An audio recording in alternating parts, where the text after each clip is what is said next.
Ladies and gentlemen, would you please take your seats?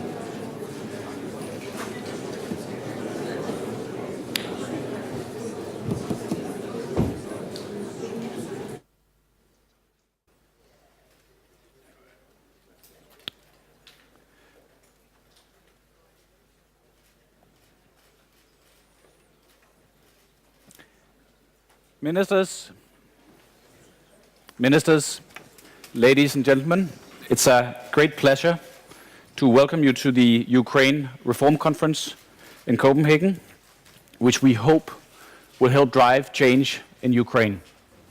The conference is hosted jointly by the government of Denmark and the government of Ukraine.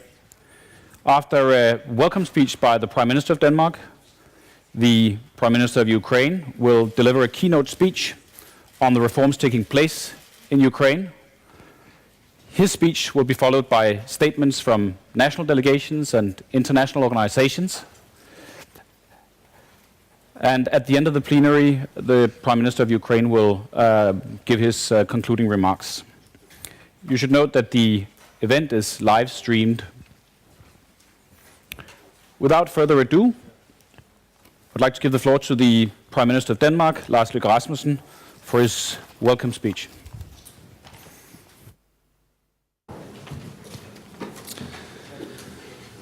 Prime Minister, Your Excellencies, ladies and gentlemen, welcome to Copenhagen, welcome to the Ukraine Reform Conference 2018. It is indeed an honor for Denmark to be hosting this event. I hope and expect it will help Ukraine to move forward. 2 years ago, I had the pleasure to visit Ukraine. Ukraine, a country with a unique history and culture, a mixture of East and West, and a story of hope and pursuit of freedom. Today, the struggle for a better future is more important than ever, and we have a lot at stake, not only for Ukraine, but for all of us. About 4 years ago, Russia set aside fundamental principles of international coexistence. Military aggression, hybrid warfare, illegal annexion of Crimea, and unacceptable attempt to hinder Ukrainian people's free choice of shaping their own future. But Russia did not succeed. They could not overcome the free will of the Ukrainian people. The sacrifice of the people on Maidan Square must not be in vain. The leadership of Ukraine and its international partners must keep struggling to ensure that new Ukraine prosper in the spirit of the revolution of dignity. Reforming a society fundamentally is an immense task.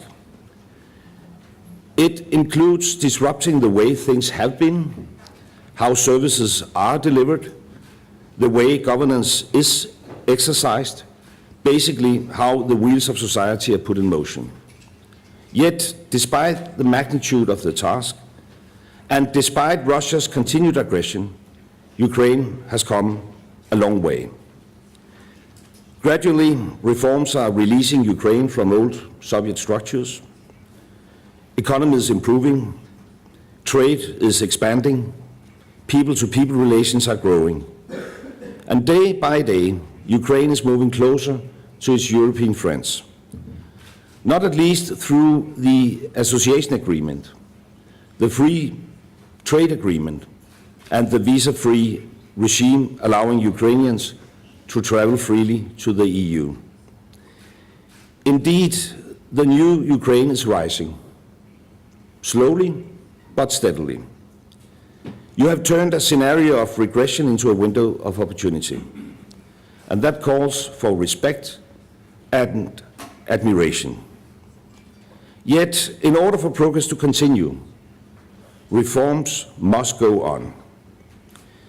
It will serve to show Russia that breaching international law and principles is not tolerated, and that European values, freedom, democracy, humanity, and the rule of law are the foundation for all countries who strive for a prosperous future.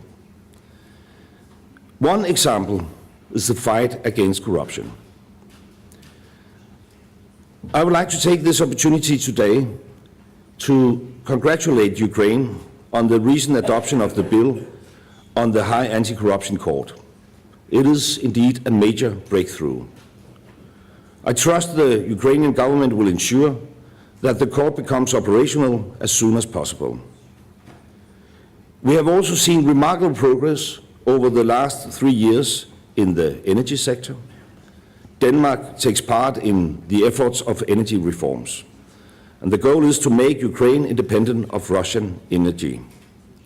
And Denmark has decided to support the Ukraine-Denmark Energy Center with an additional 20 million Danish kroner. The list of achieved reforms is impressive, but hard work still remains. Further economic development and growth is needed. Better framework conditions are required for businesses and investments, including foreign investments. Private companies depend on a well-functioning and independent system of justice.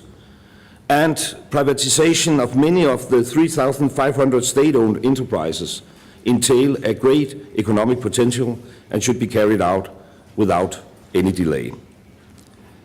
As good friends, we have to be honest. While a lot have been done, some reforms are moving forward at snail's pace. Old economic and political interests are trying to prevent change. Populist forces who argue that prosperity can be achieved without painful reforms. Such interests and forces are not only seen in Ukraine, but if they succeed in Ukraine, the impact could be dramatic. Prime Minister, we are counting on you.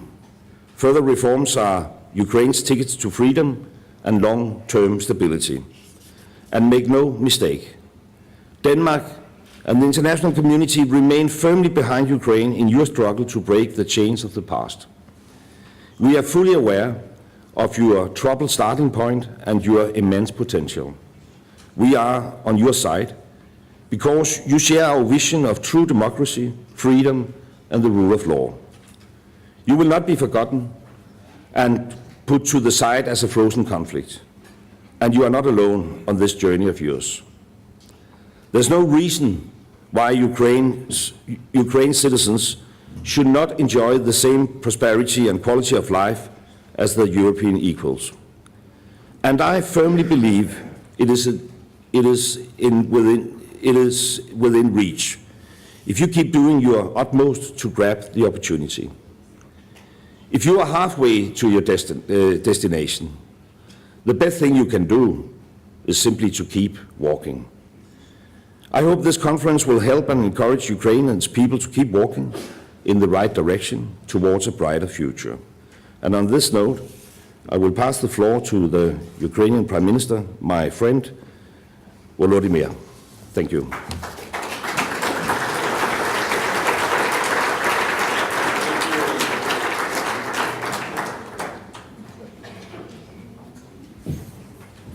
Now, before we give the floor to the Ukrainian Prime Minister, we will show you a short video which has been provided by the Ukrainian government. Ukraine now is a country with a huge potential which is being unleashed now. Now, the country is living through a period of changes, unprecedented by their complexity and scale. We do not merely implement a range of reforms, but essentially build a new, modern European state. Ukraine now is about reforms for the stable economic growth, good governance, human capital development, rule of law and fight against corruption, as well as the security and safety of the country. These objectives are outlined in the Governmental Action Plan 2020. мета цієї реформи, щоб прийшли люди, які можуть робити всі інші реформи. Вважаю, що перші результати є пристойними. Реформа децентралізації, яка триває вже 4 роки, мінімізувала можливості розкрадати державні бюджети на національному рівні. We see banking sector cleaned. We see deregulation goes on. We see VAT system has been cleaned. And we see also less attention from the law enforcement agencies and controlling bodies to business. So basically the openness of government is really enormous. Ми створили Національне антикорупційне бюро, і тепер недоторканості, невідворотність покарання є для будь-якого чиновника будь-якого рівня. Put the framework for much simpler privatization of the thousands of small state-owned enterprises and also streamline the privatization of large state-owned enterprises. Після прийняття закону про приватизацію уряд нарешті може розпочати як маленьку, так і велику приватизацію. On the gas market, we have already more than 400 gas suppliers. The renewable sector is also developing quite fast. We have more than 80 new energy projects started in 2017. Розмову про запуск ринку землі розпочав український уряд. І це дуже позитивна новина, тому що, знов-таки, це перший уряд, який вголос промовив ці слова. First is the government, so basically it offered equal rules for everyone. The new system offers a set of retirement options for people which are linked to the number of years in service. So basically in this way the government incentivized people to stay longer in their labor force. This reform will work because it was designed for a patient, for people and together with people. Я вважаю, що освітня реформа одна з найважливіших і одна з найскладніших.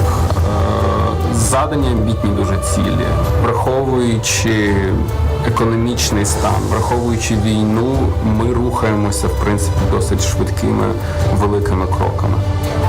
Over the past several years, we have covered an uneasy path and implemented more changes than for the entire previous period of Ukraine's independence. However, much work remains to be done. The government is set to ensure that the changes are consistent and irreversible. Ukraine now means potential and opportunities.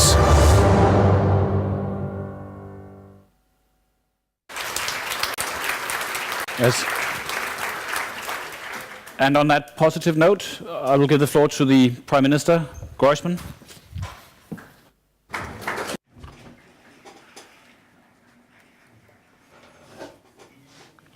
Dear Prime Minister,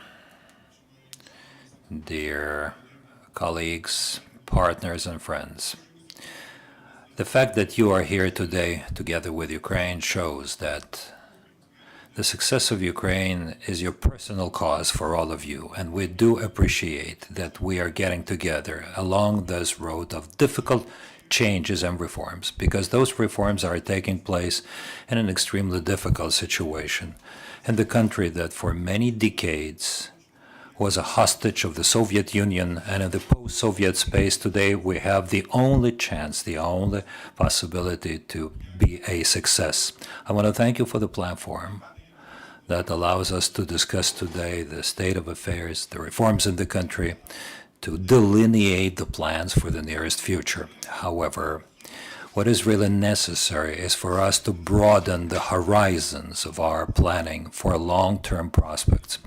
And I think that today we will be able to talk about that. The previous conference in London was the first one. Then the Ukrainian government, as the only executive team, had come to Kiev, to London, to tell our partners that we inside the country now have a plan that should allow us to carry out structural changes and reforms and open up possibilities for development of the Ukrainian state.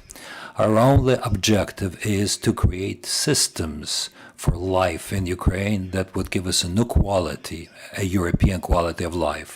But we do understand that transformations have to be profound and have to touch many areas at the same time. During that conference in London, I told about our 5 priorities: the educational reform, medical reform, privatization reform, clearly an important reform of the pension system that for many years, for several decades, had been completely unfair, and the land problem, which is very delicate for many Ukrainians. And from this rostrum today, I want to tell you that we have started 4 out of 5 reforms. And for the 5th one, we're communicating to the Ukrainian society actively, because the reforms, we all have to understand, we're doing it for the Ukrainian citizens primarily. We have to enjoy their support. We've started the changes in the education and healthcare. We've changed the pension system. We've made it up to make it, to start open and fair privatization.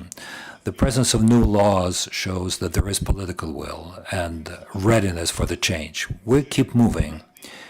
And for the 9th quarter in a row, we have been able to show economic growth in the country. But we're not going to stop there. We have serious and deep tasks in terms of the implementation of the reform of change, so that the people would feel that these reforms are taking place for their benefit. And I think that now we find ourselves in the position that would allow us, if the reforms continue, to make it a success. Clearly, we have challenges that we need to keep battling. Good news is that this year we have finished, quite recently, a full-fledged anti-corruption system, starting with the new requirements in terms of declarations, opening up all the registers, creating the anti-corruption agencies, but most importantly, that was created very recently. Yesterday, the new law on the new independent, specialized, high anti-corruption court was signed in by the president and took effect. That means that we have built the mechanisms that will allow irreversibility of sanctions, of punishment for corruption-related offenses. However, I do understand that we need to continue systemic change.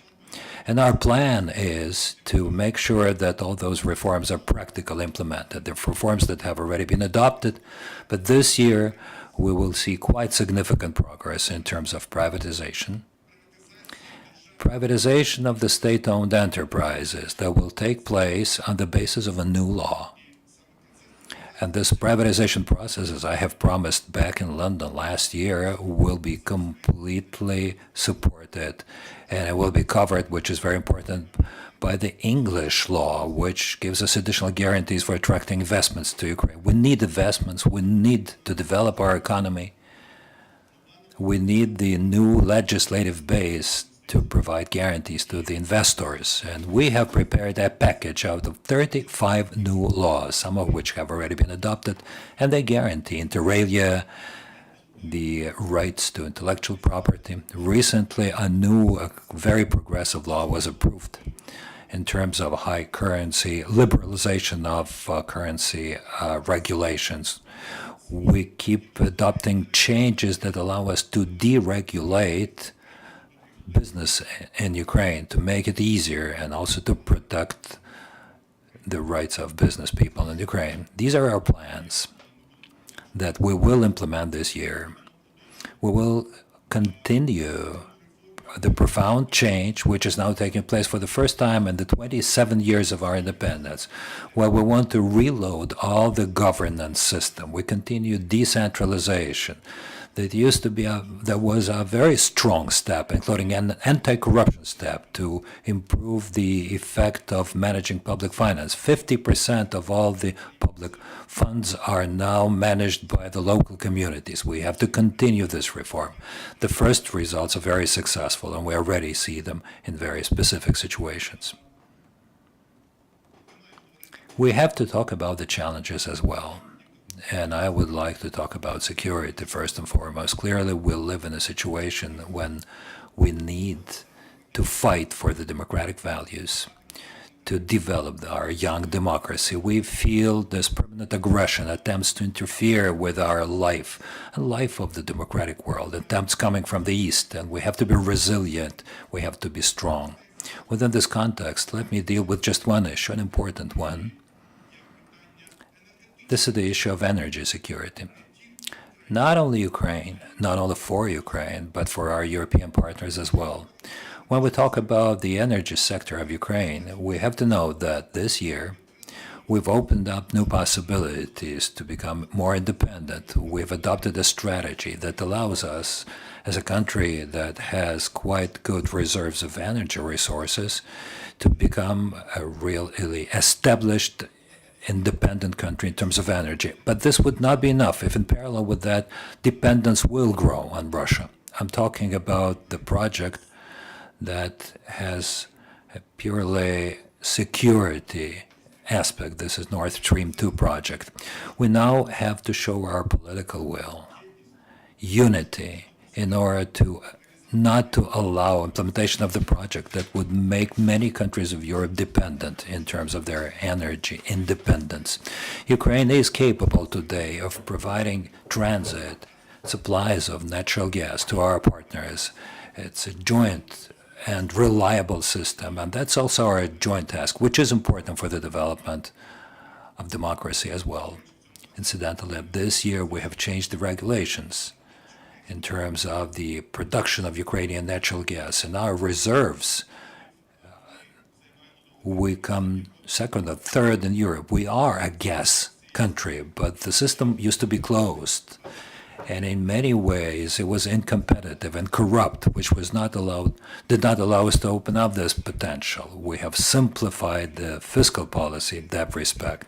We have carried out deregulation in the area. In the nearest future, we will introduce very open, transparent electronic auctions. Incidentally, what we're doing for small-scale privatization this month through the Prozoro electronic system, which is recognized with the system of public procurement. We're starting electronic privatization now, which will make it competitive, open, and fair, and will definitely be a strong step to overcome any corruption threats. I think that today we have to ask ourselves, what kind of Ukraine do we want to see? Ukrainians have given an answer to that question. A strong one, democratic one. A strong, economically country, reliable for our partners and allies. The country that can be very clearly seen by its partners. That's what most of us present here would like to see in Ukraine. But are our joint efforts enough so that we would reach that objective in midterm? I think to give an affirmative answer, we would need to analyze the state of affairs, to analyze our joint programs that allow us to reach that sustainability that we're trying to reach. You know, there are very many threats we're facing that were created in the past several decades, and only 2014 we started overcoming them. For example, a very difficult debt situation for Ukraine that was created until 2013 that requires that we service $5 billion on an annual basis. Today we have to fund the security and defense, not only to defend Ukraine, but in order to defend the democratic values and our democracy and our right to self-determination. Every year we spend at least 5 billion euros for that. We have cleaned and cleared the banking system. It cost us 4.5 billion euros. And in the nearest 5 years, our debt, we have to pay it back, and that's $33 billion US. All of that requires a completely new approach in terms of access of Ukraine to the new financial instruments in a new reality. And I think that it would be absolutely fair if we all here, as a result of this conference today, the conference between us partners and allies, if we created a high-level group where we could assess the real state of affairs and jointly would develop an action plan where we would clearly identify the instruments that we would need to provide new instruments in order for sustainability and success to be guaranteed. I'm absolutely sure that the government is capable of it. I am absolutely sure that the Ukrainian society is mature enough, and the expert community as well. Starting from the last conference in London, we have taken a good road together. We've started a good quality dialogue with the expert community, with our international partners, to find inclusive, good quality and transparent solutions. So I'm calling upon all of us. While we here have questions as to what we should do next, we should work together so that we would work in a sustainable way and we would provide for this joint success. I want to thank the organizers of today's conference. I want to thank the Prime Minister, ministers, for a possibility to gather this wonderful audience today and to talk about Ukraine. But we can talk for a long time. The most important thing is that we should make our decisions. As the Prime Minister of Ukraine and my government, we're not afraid of reforms. We know what real leadership is, but at certain times we need your support inside the country and support of our international partners. We rely upon your support, and as a result, we will come to a joint success that will meet the strategic interests of our country and our partners. Thank you for being here in Copenhagen today.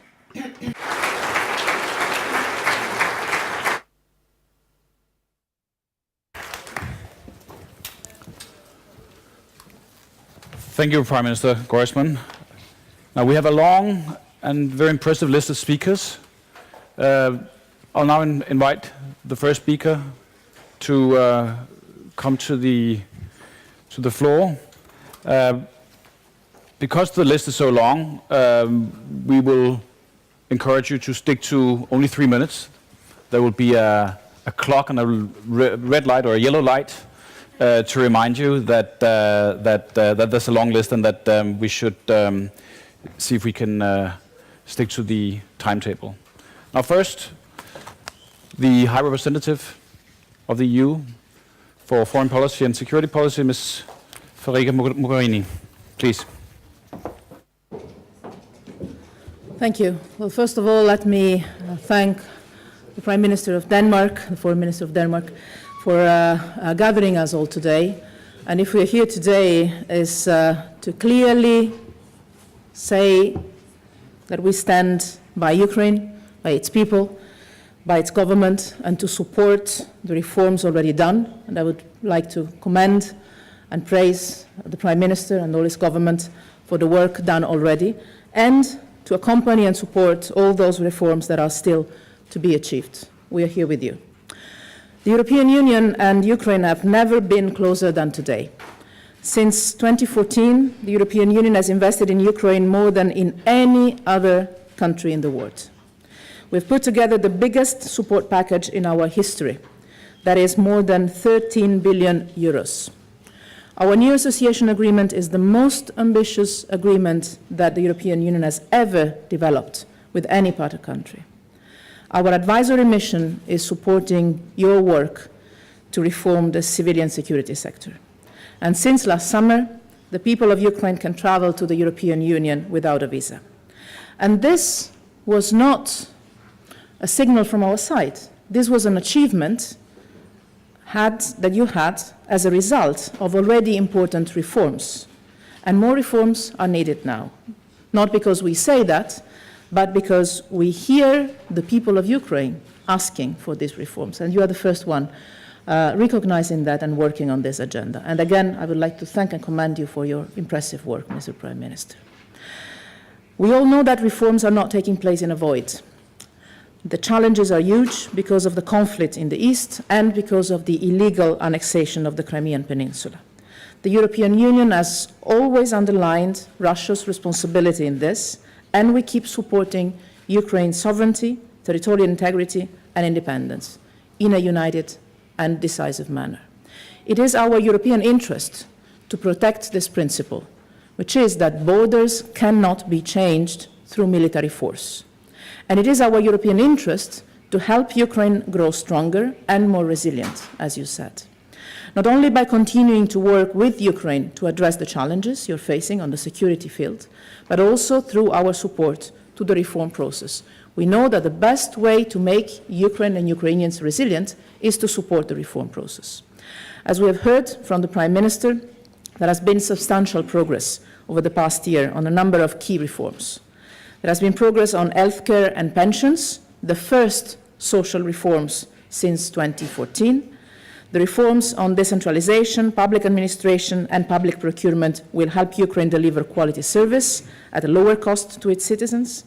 The first independent public service broadcaster has been established 2 years ago. The energy strategy up to 2035 will, among other things, contribute to the increased energy security of Ukraine, thereby strengthening its resilience. And I remember very well, when I last visited Ukraine just about 3 months ago, we were discussing about the urgent need to fight corruption, including, as a first priority, the urgency of establishing a high anti-corruption court. And I'm glad to see that the law establishing the court has just been approved. I would like to congratulate on this. And once the court is fully established, Ukraine will have the possibility to live up to the standards recommended by the Venice Commission. And this is important, in particular, to accompany the transitional phase by allowing the High Anti-Corruption Court to deal also with the existing court case. The court has so far been the missing element of the puzzle, as other institutions had been created before. Among them, the National Anti-Corruption Bureau has in particular been established, a good track record. And all these institutions, including the Specialized Anti-Corruption Prosecution Office and the National Agency for Prevention of Corruption, need to be allowed to do their work now independently and efficiently. And more importantly, the anti-corruption institutions must deliver, including in high-profile cases. One of the most prominent examples of unfinished work is the Privat Bank case, where more than $5 billion were lost. Anti-corruption activists and civil society have also a very important role to play, and this is why we believe the e-declaration requirement for them must be revoked as a matter of urgency.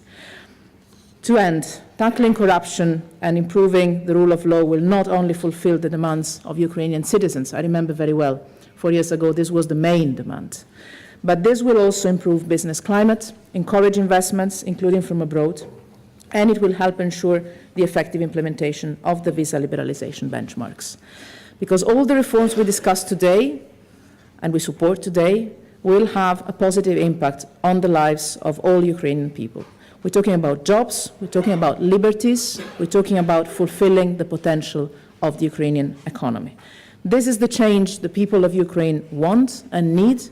The European Union will continue to stand on the side of reforms and to stand on the side of the Ukrainian people in a very concrete, reliable manner. You know that you can count on us. Thank you.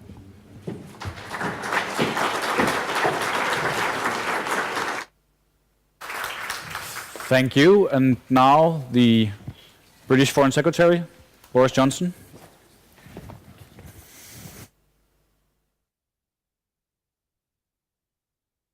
Thank you very much. Well, it's, ladies and gentlemen, Prime Ministers, it's wonderful to be here in this beautiful city of Copenhagen. I went for a run this morning, very, very slowly, down by the waterfront, and much to my astonishment, and to the astonishment of my security guys, we passed a group of Danish people diving stark naked in a fashionable residential district into the water. And I thought, London's a pretty progressive and freedom-loving city, but we've got nothing on Copenhagen. We haven't yet got this culture. And I thought how appropriate it was to this Ukraine Reform Conference, because now is the moment for us all figuratively, if not literally, to disrobe and to speak frankly to each other about the future of Ukraine and this incredible country.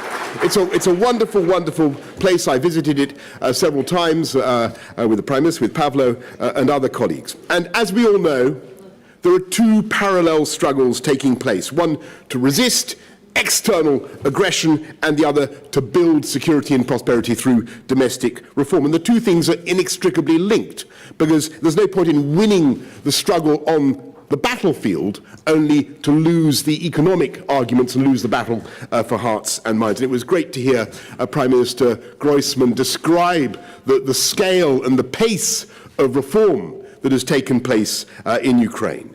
And we all recognize that his achievements, the achievements of the Ukrainian government, have been against a background of relentless Russian aggression. And we must remind our friends and allies around the world of the realities of the threat that Ukraine faces. And I'm very, very encouraged, of course, by what you're doing in the face of that aggression, whether it's in Crimea, the Donbass, the ceaseless campaign of disinformation. And of course, it's necessary to keep up the pace of reform. There must be an amendment to restore the requirement of the Anti-Corruption Court, the High Anti-Corruption Court, to handle all cases under its jurisdiction, including relevant appeals against the decisions of the Court of First Instance. We need a new Central Electoral Commission and legislation to ensure the proper punishment of electoral crimes. Greater progress, privatization, healthcare reform, some of the things you've already talked about, Prime Minister, the implementation of a long-term energy strategy, and the UK will be there, the United Kingdom will be there. We are, as you know, I hope, one of Ukraine's strongest supporters in a pretty hotly contested field, by the way, because I see some other strong supporters of Ukraine here today. We provide, and we will provide over the next year, another £35 million of technical and humanitarian help. We will continue to help training the Ukrainian army, which I've seen myself, in order to strengthen your ability to defend your country, and we will help Ukraine to counter Russian disinformation, demine the conflict zone in the east, help run the 16 universities displaced by Russian aggression, and support projects for encouraging female empowerment and female victims of domestic violence. Now, incredible fact about next year, Ukraine, the people of Ukraine, will be able to give their verdict on the record of their leaders in building a more democratic, stable, and prosperous country. And I'll tell you a stunning fact, ladies and gentlemen, about that election. With great respect to the distinguished leaders here, the outcome of that election is at this point unknown, which is more than you could say about the outcome of an election in a big neighbor of Ukraine, where the outcome was known for years in advance. And that is the fundamental difference in the great project on which Ukraine is embarked. And so I just say to our Ukrainian friends, you have begun, you have chosen a path of freedom and democracy, an independent judiciary. You have, to get back to my opening metaphor, you have taken the plunge.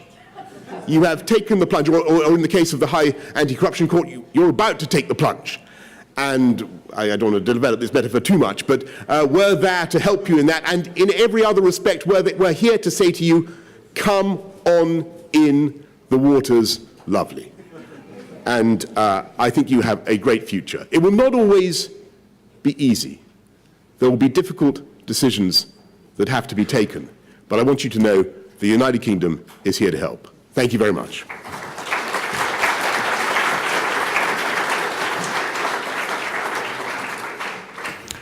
Thank you, and then I'll ask the Foreign Minister of Canada, Ms. Freeman, to take the floor.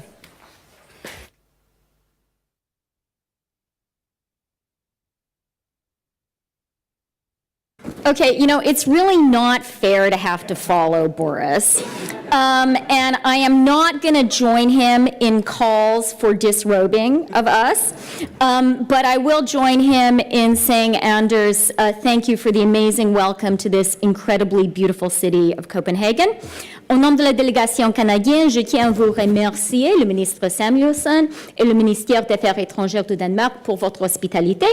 Depuis le début de la crise en Ukraine en 2013, la population ukrainienne lutte pour l'adoption des réformes démocratiques et économiques, tout en faisant face à l'agression militaire et l'occupation illégale par la Russie.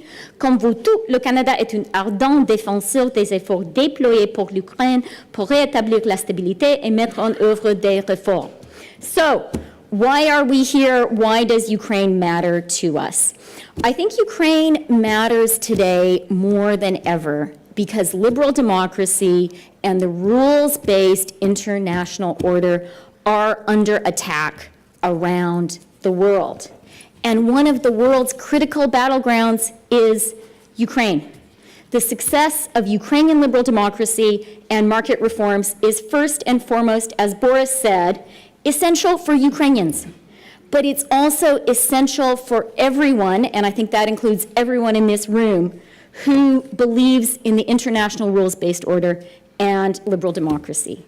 Canada does not accept the invasion of Crimea and its annexation because that was a grave violation of international law, and that is why I want to call here for the release of Ukrainian filmmaker Oleg Sentsov.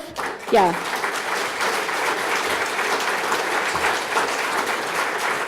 And I think we all support liberal democracy in Ukraine because we understand that Ukraine is the borderland between liberal democracy and authoritarianism. Now, yeah, it is.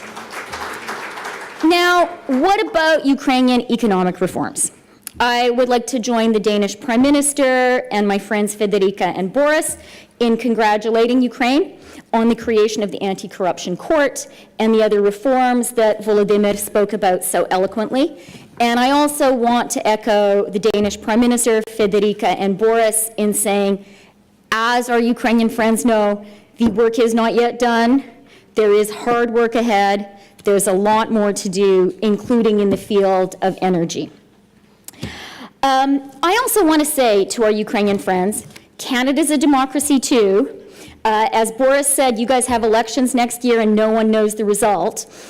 We happen to face elections next year as well.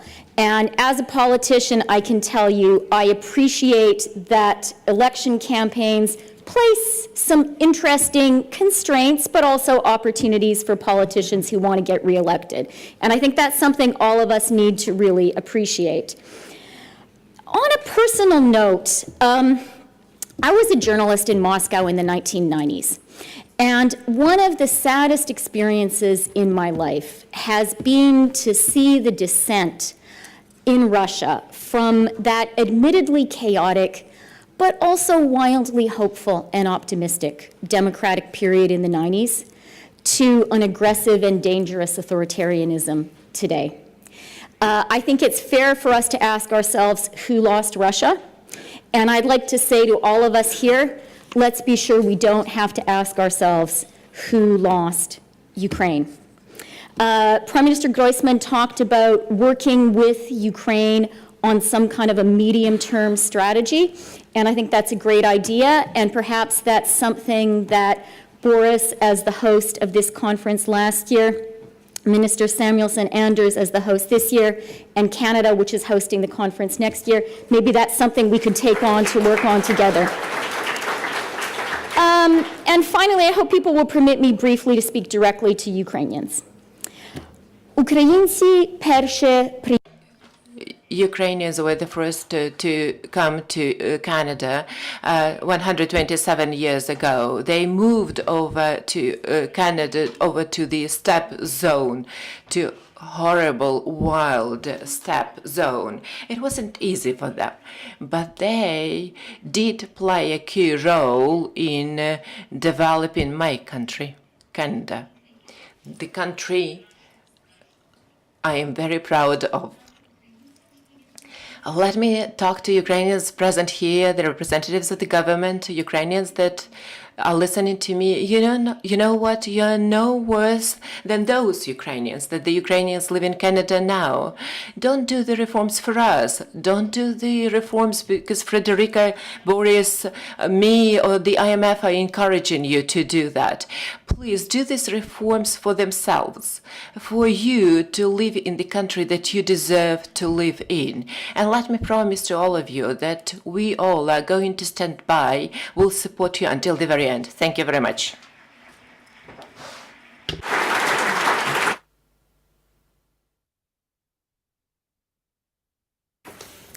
Thank you, Minister. And now, the Foreign Minister of Lithuania, Mr. Edgards Rinkēvičs.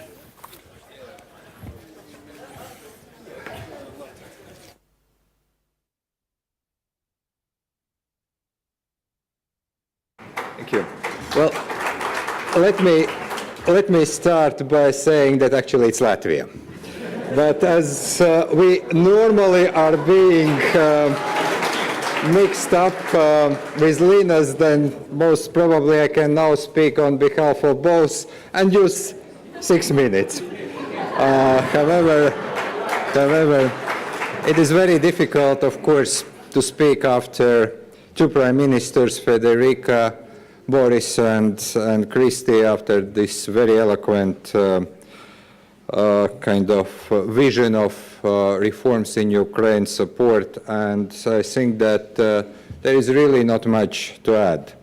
One thing that is absolutely clear, that we all support reform in Ukraine. We all acknowledge that reforms in Ukraine are being conducted in very difficult circumstances, and that actually it is very difficult to fight for your independence, territorial integrity and liberty, and also to conduct very difficult reforms. From that point of view, privatization, public administration, national security bill, anti-corruption efforts that have been taken by Ukrainian parliament and government, all those reforms are very relevant, and I think that the European Union just has said UK still part of EU, but soon not to be part of EU, and Canada already expressed their support. Let me also say that Latvia fully supports the reform from two angles. From bilateral, we will continue our programs, and also through European Union reform assistance effort. What is very important, what we really need, is political will to conduct further reforms. It's going to be very difficult during the election campaign, but I think that it is also very important that people see the results of reforms. And second, what is very important, that Ukraine and people of Ukraine do feel support, not only when it comes to lecturing about reforms, but also when it comes to very symbolic gestures. And one where I very much join Chrystia Freeland is in calling to free political prisoners like Oleg Sentsov. I think that we should step up the political effort there. On one hand, another is also we need to continue to fight for implementation of Minsk agreement and for the peace in Ukraine. With those two things, with the political support and also with practical support, I very much believe that one day we will welcome Ukraine in European Union. We had yesterday quite an interesting discussion in General Affairs Council where we decided on opening the accession talks with Albania and Northern Macedonia next year if there are some criteria met. So I think that Europe is open, Ukraine is open, and I very much hope that we will be able to have a very good conference also next year where we will be having also debate on the future of reform. And I hope that Lithuania will continue in the way as I did just now.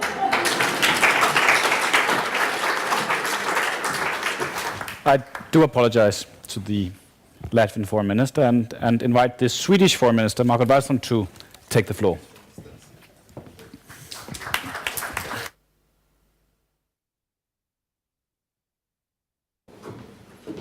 So, dear friends of Ukraine, thank you very much. I agree with all the thanks that have been already said from the podium, but I want to say thank you to you, Ukrainian leaders, for having us when we come to visit, for organizing everything, for trying to respond and listen to all the messages sent to you in different formats and different channels. And trying to accommodate us always when we come. I hope to be able to return soon. I find when visiting Ukraine that there are kind of two faces of Ukraine. It's a face of the modern, lively, vibrant Ukraine that does reforms in full force. But also an old Ukraine with the old structures, with the oligarchs dominating, with systems that are not really working well. And I think of how we can change the situation and also help this modern face to come out even clearer to all of us. And I think that this is why we are here, because we want that modern, democratic, vibrant, young, dynamic Ukraine to take shape in front of us. I also think I would like to start by giving a thought to the 10,000 people who have died in eastern Ukraine. I really think we must not forget the suffering and the misery in eastern Ukraine. And we also fully understand how this affects you, all of you in Ukraine today. But this must not be one of these forgotten conflicts that we simply don't mention any longer. I want to very shortly then use my last 1 minute to say something about decentralization and gender equality, because these are two areas that we have tried to take a particular interest in and take some responsibility to work on, and also areas where we are a large donor. And it's really exciting for a feminist government to see the growing interest in gender equality across the whole Ukrainian government. And I want to thank Ivana Klimpich-Tsintsadze, the Vice Prime Minister, for excellent cooperation in this area. And I think that this calls also for a stronger hands-on efforts to prevent the daily suffering also for women in the East. And we have to look at that in particular. You also hear us every time, also in the European Union, at our Foreign Affairs Council meetings, we say the same thing: fight corruption. And you have heard it being repeated from this podium, and probably all of us will say the same thing, because it destroys so much. It destroys the fabric in a society. It stops investors and companies from wanting to be there. And we heard it also at the annual Swedish-Ukrainian Business Forum lately, that this is the main hindrance for Swedish companies to establish themselves. So we can just encourage you to continue. Thank you for what you said, because what you do in stopping, in investing in education systems where parents do not have to pay every day the teacher, or health system where you don't have to pay your doctor a little bit extra to get the health care you need. This is exactly how you avoid also, how you fight corruption effectively, and how you avoid a society from falling down. And you have to fight poverty. You have to reduce the differences between groups of people in your country, and that's also effective in fighting corruption. And finally, you have a unique force.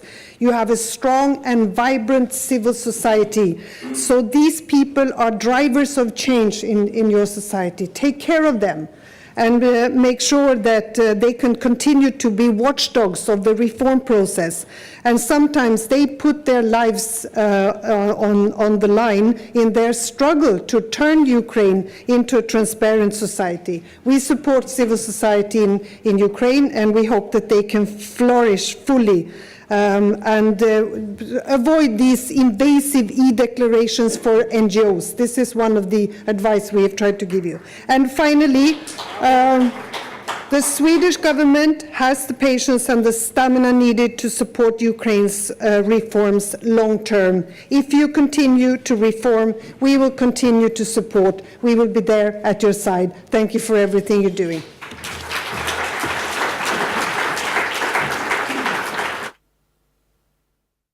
Thank you. And then I'd like to ask the Foreign Minister of Turkey, Mr. Cavusoglu, to take the floor.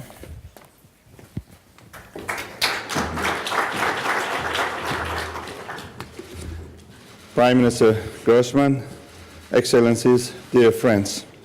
First of all, thank you very much for this initiative, and Anders, thank you very much for hosting this year's conference.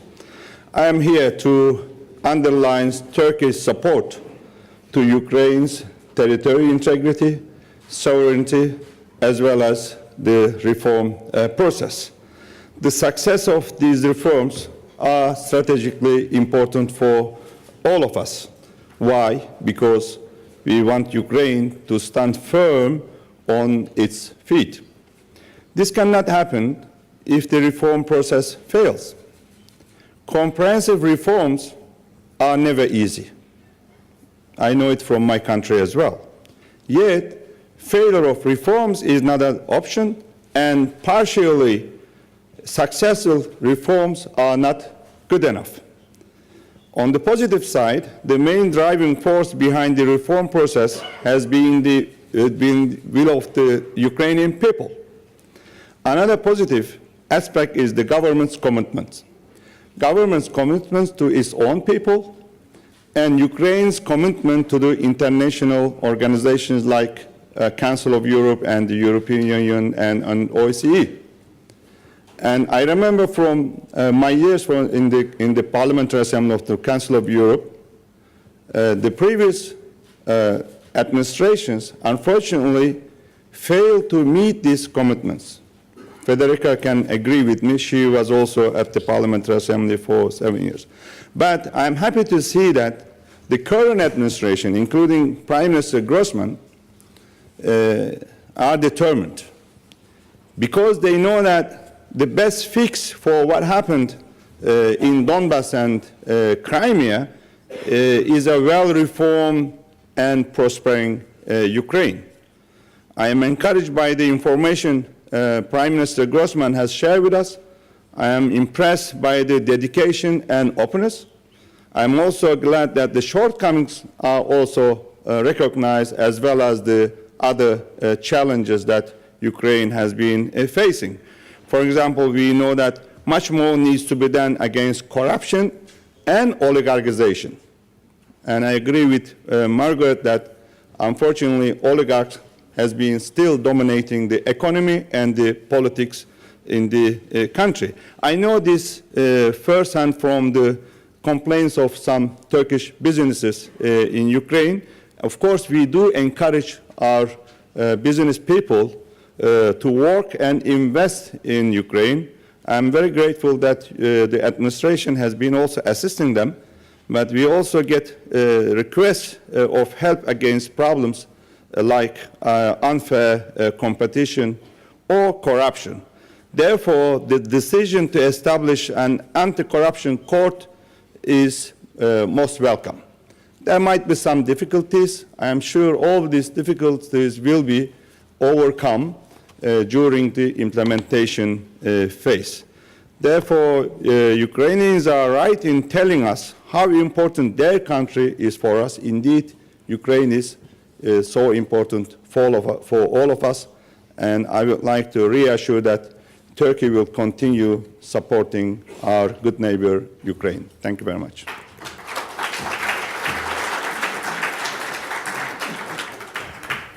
Then the Foreign Minister of Estonia, Mr. Sven Mikser, please.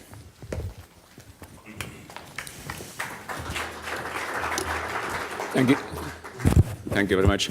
So many wise things have been said already that there's precious little to add if I try to be original.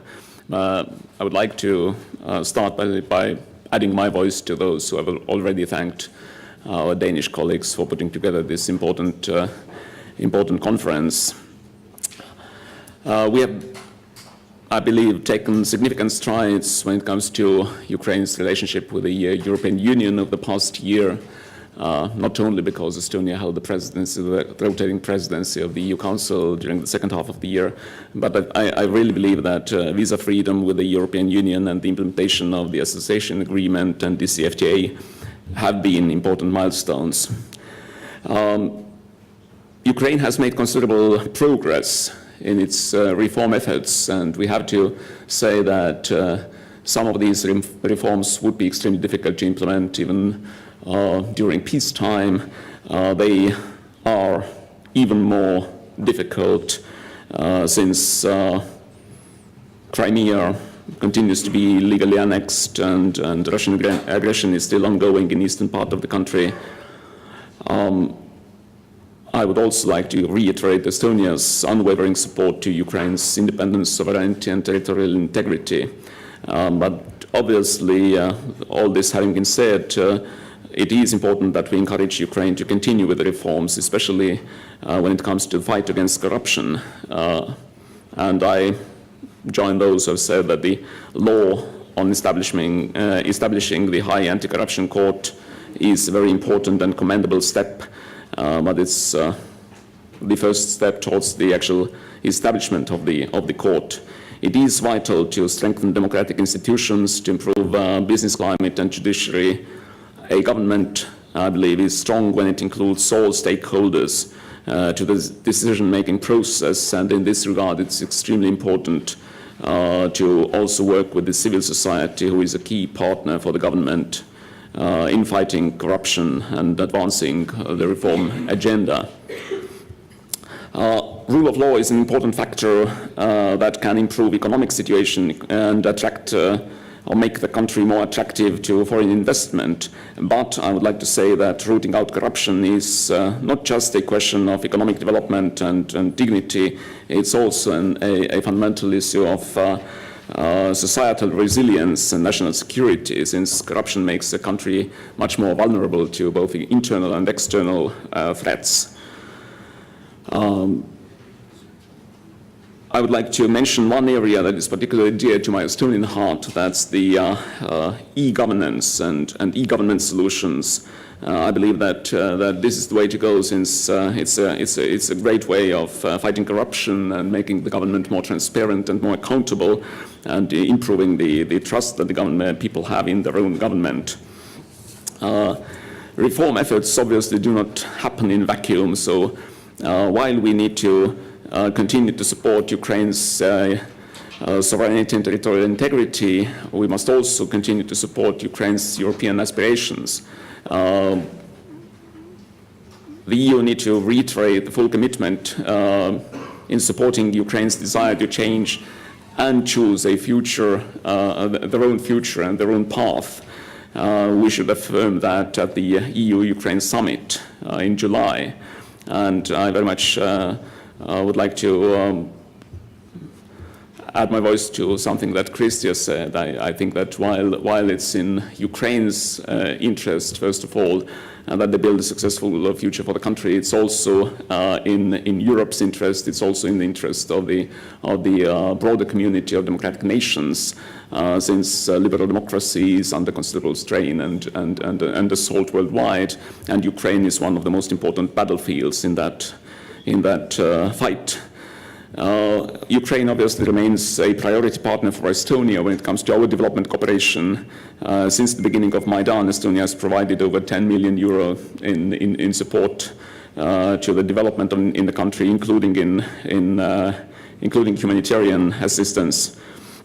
Estonian Center for Eastern Partnership has been set up to channel Estonia's reform experience and know-how to Eastern Partnership countries. One of our focal points and priorities has been support to building and strengthening anti-corruption institutions. So we welcome and strongly support EU's anti-corruption initiative that is being implemented by the Danish Development Cooperation Network, DANIDA, in Ukraine. I also want to underline another key aspect, that's working with the regions and local governments. I believe that the trust, or the lack thereof, that people have in the government starts at the local level. And so the trust building towards the government and vice versa also needs to start at the local level. And this is why the Estonian Center for Eastern Partnership has designed this program so as to activate local partners and local institutions and local governments. And they focus very much on, for example, on development of professional skills of local media outlets and building cooperation between local governments and the civil society. To conclude, it's true that reforms can be and very often are painful. We know that from our own experience during the past quarter century. However, the reforms do pay off in practice for the benefit of not just the government and the country, but of the people. Thank you.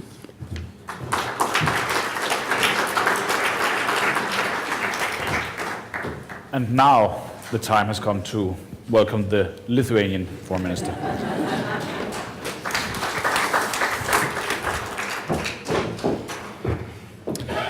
Prime Minister Groisman, very good to see you again. Anders, thank you for hosting this event. Edgars, thank you for good introduction to my speech. And I'm really glad to see all of you, many friends of Ukraine. As Federica said, probably we all standing by. Definitely we all, it's many more friends than in this room. And also I'd like to say that politics, economy, and security is overlapping these days, especially in Ukraine. A few days ago, I came back from eastern Ukraine, region of Lugansk. I visited contact line. I saw how Minsk violations are important and how painful for local people, by all means, not only by using prohibited weapons, but also in human, so to say, aspects. When one border crossing point for pedestrians is working instead of few, people waiting in heat for 6 hours, and nobody cares about them. This is also important as we speak. It's not economic reforms, it's some everyday life of these people. We have to show our compassion, our empathy, but also we must act in this regard. So what I would see in chain of these conferences, which were thanks to Boris, who hosted in UK, now Anders here, and Christia, it's great that you're taking over this initiative. I'd like to see really three points, let me single out. First of all, to make our rapprochement between European Union and Ukraine more tangible, more clear, with all aspects. And first of all, I have in mind connectivity, so to say, initiatives. Digital connectivity, as a roaming, for instance, that would be also important place. We are anticipating that Ukrainians are delivering, but we also must deliver in the principles of energy union, for instance. It has to do with Nord Stream 2. So this is really something which sets the scene. And this is the process which it's over, so to say, helming and inclusive for all of us. Also, I'd like to see strengthening Ukrainian capacities, absorption capacities, administrative capacities, less bureaucracy, less corruption. So welcome also, same as all of you, this court on the corruption. I hope it will be operational as soon as possible, will deliver some results. And especially to see a long-term platform for the process to come. I believe it's very, very important to understand that threshold of requirements is high. Nobody is going to lower. That's understandable. And I'm not giving any indulgence, but just trying to draw attention that Ukraine also paying for war. Several billion dollars per year comes for war costs, 5 even. This is really every year the price of peace and price of war. So I'm not saying that this is kind of excuse for what they are not doing, but just taking into account. So to make this driver for change, it's not enough to stand by. It's very important to act standing by. And I invite all of you to do that. Thank you. Thank you.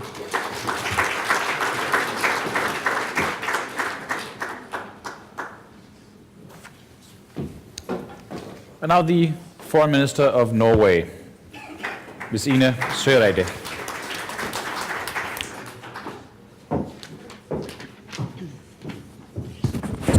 Thank you, Prime Minister Grossman, dear friends. It's really good to see so many of you here in this wonderful summer day in Copenhagen. And thank you, Anders, for hosting us, but also for hosting us on such a wonderful day.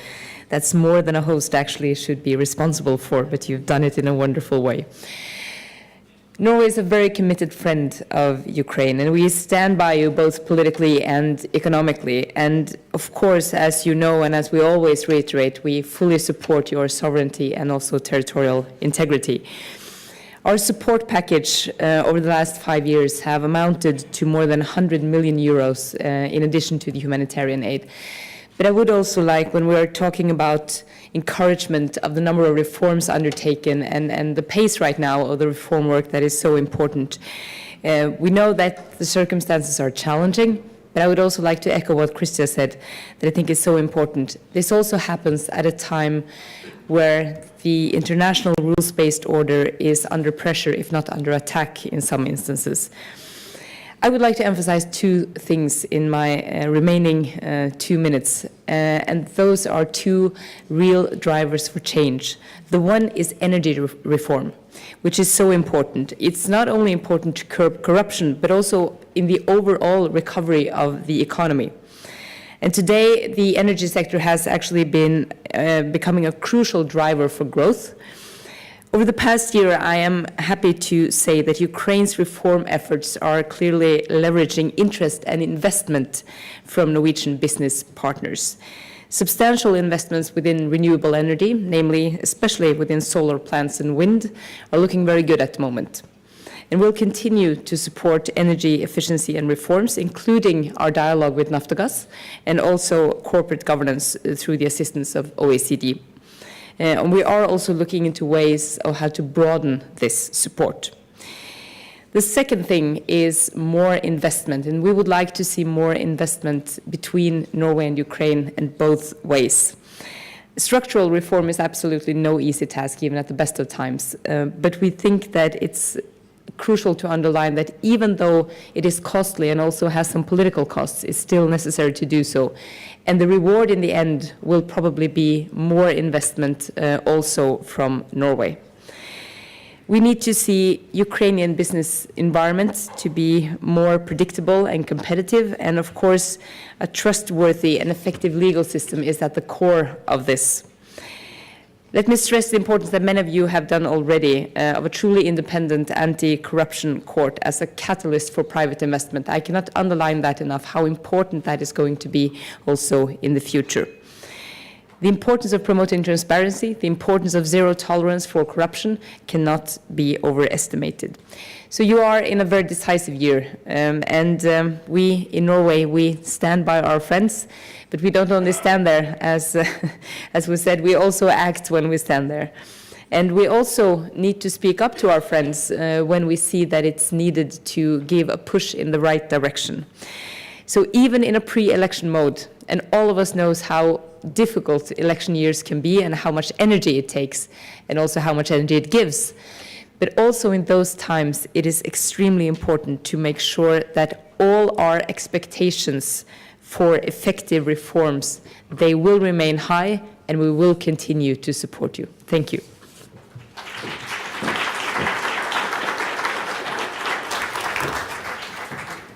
And then we'll invite Mr. Karen Cannon, Minister for Diaspora and International Development of Ireland, to take the floor.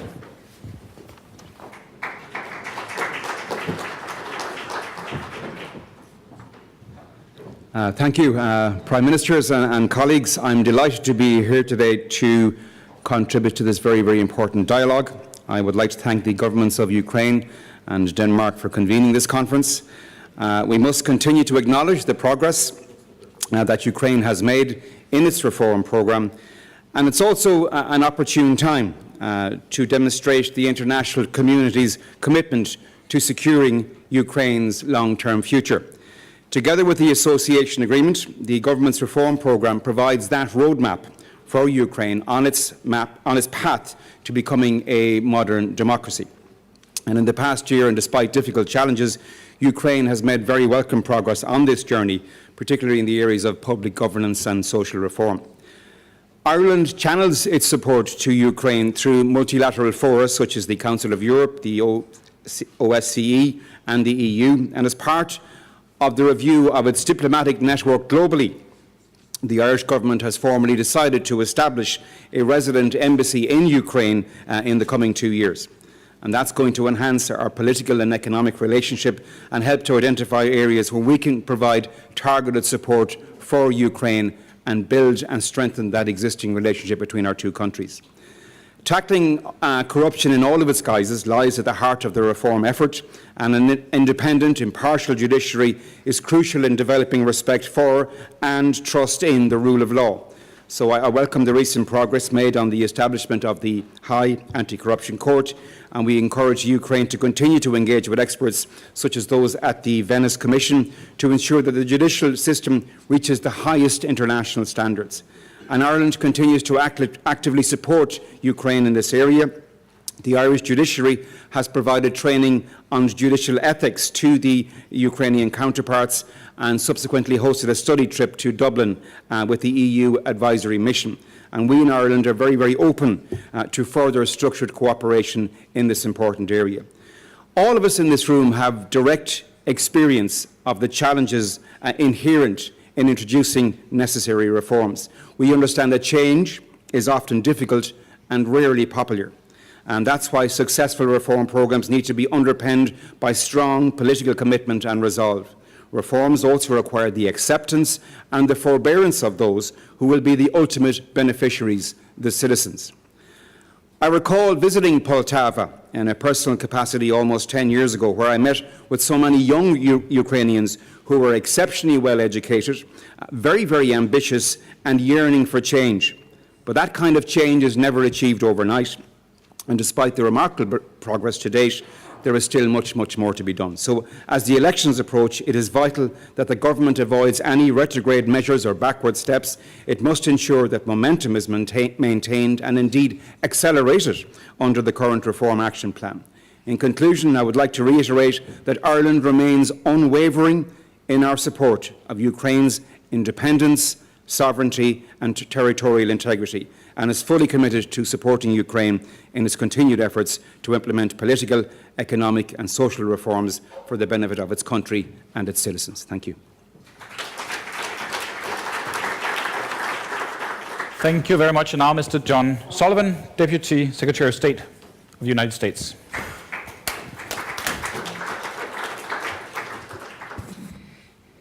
Thank you.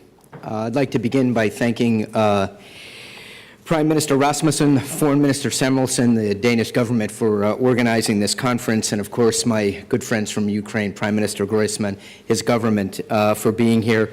I'm proud to attend on behalf of the United States and to affirm once again the support of the United States for Ukraine. Our support is steadfast.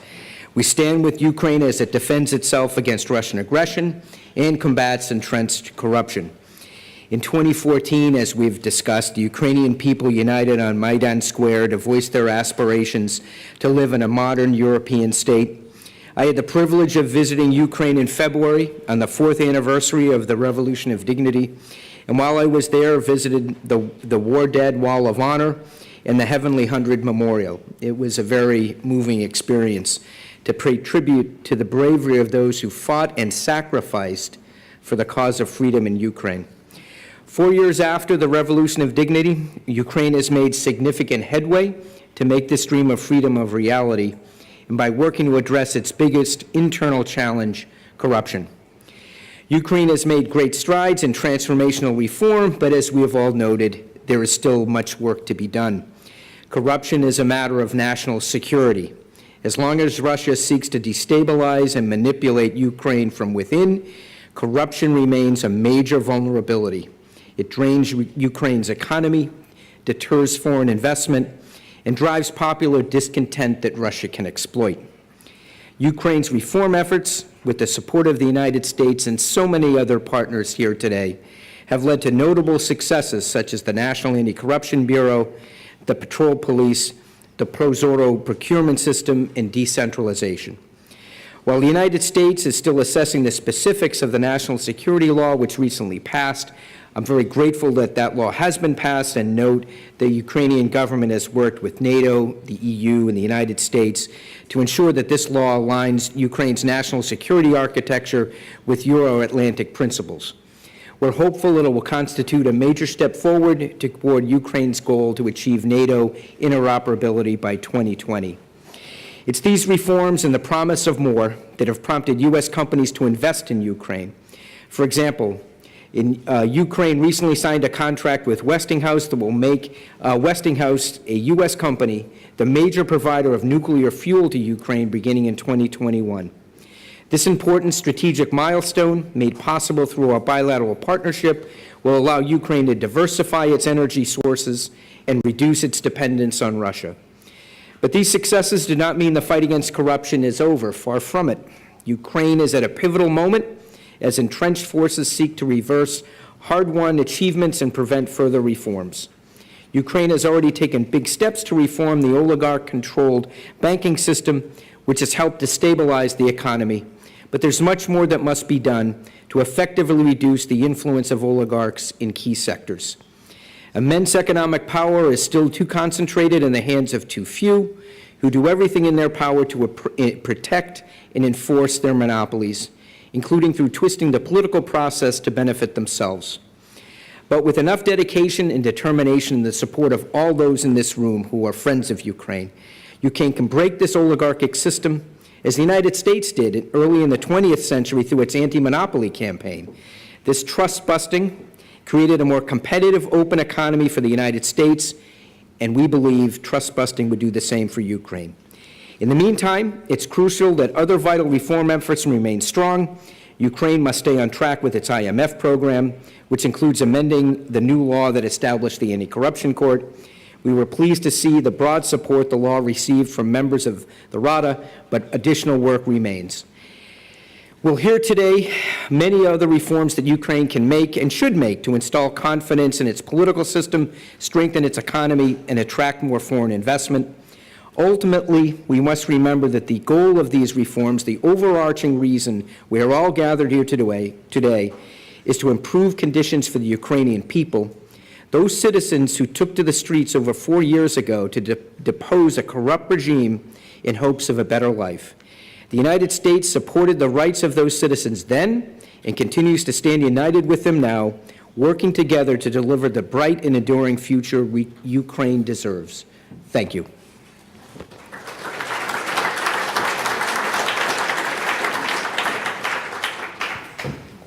And I now call on Jakob Dyr, Deputy Foreign Minister of the Czech Republic.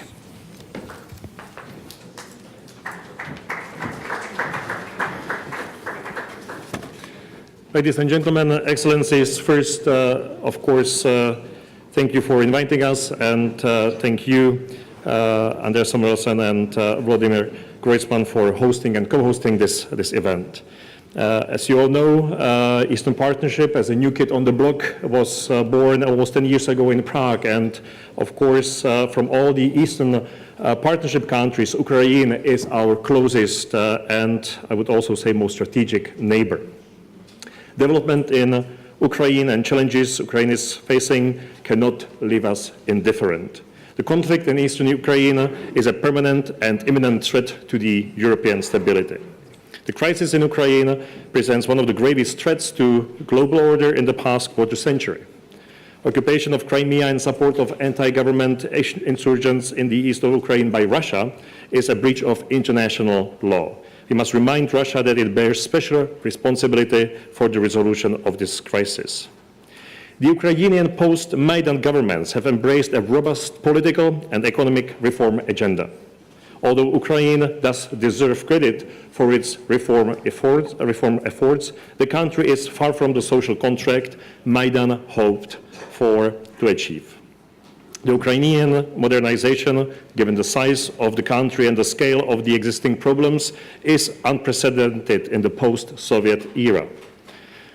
Ukraine has been facing the challenge of reforming almost all the key areas of the state's operation. And coming from the Czech Republic, having its own experience from the reform process in the 90s, transforming the whole society from the post-communist order, I know what I'm speaking about. We must commend the post-Maidan Ukrainian governments for reform steps taken so far, but more should be done. And as good friends, we must be honest here, there are definitely two priorities on our mind, and it's the rule of law and fight against corruption. We are ready to help in this task. We welcome the adoption of the law enabling the creation of the Anti-Corruption Court. But again, these laws are just bones, and we need to see and to have more muscles, stronger muscles. The country is facing a dramatic challenge between the demands of state and nation building. The good governance, rule of law are obligatory and unconditional parts of the state building. We understand that building of the modern nation in a hostile environment during fighting and external aggression is very demanding. While we have to see the wave of patriotism sweeping the country after Russia's aggression, it has made Ukraine more resilient, but it has also affected the perception of human rights. We wish Ukraine to be a modern, democratic, prosperous country sharing our common European values. Nationhood in Europe is based on citizenship, on social contract between citizens and state, not on ethnicity and common kinship. Creating new dividing lines based on language or religion cannot help to build the new, modern, and united nation. Nevertheless, we understand that the general goal of the new law on education in Ukraine, which has evoked some issues with national minorities, is the inclusion. We expect the Ukrainian state to provide and to protect the same rights to all citizens. Modern nation must be inclusive. And from the neighbors of Ukraine, we expect respect to the loyalty of Ukraine's citizens to their state. Ladies and gentlemen, let me once again reconfirm the loyalty and support for our Ukrainian allies and partners. We will be always on your side. It would help our advocacy, the pro-Ukrainian advocacy of all of us in this room, if the Ukrainian government speeds up the final steps in the reform process before elections, and if it follows the very professional advices and comprehensive reforms suggested by reanimation package of reforms, for example. If you keep reforming, we keep supporting you, that's for sure. Good luck and see you in Canada next year. Thank you.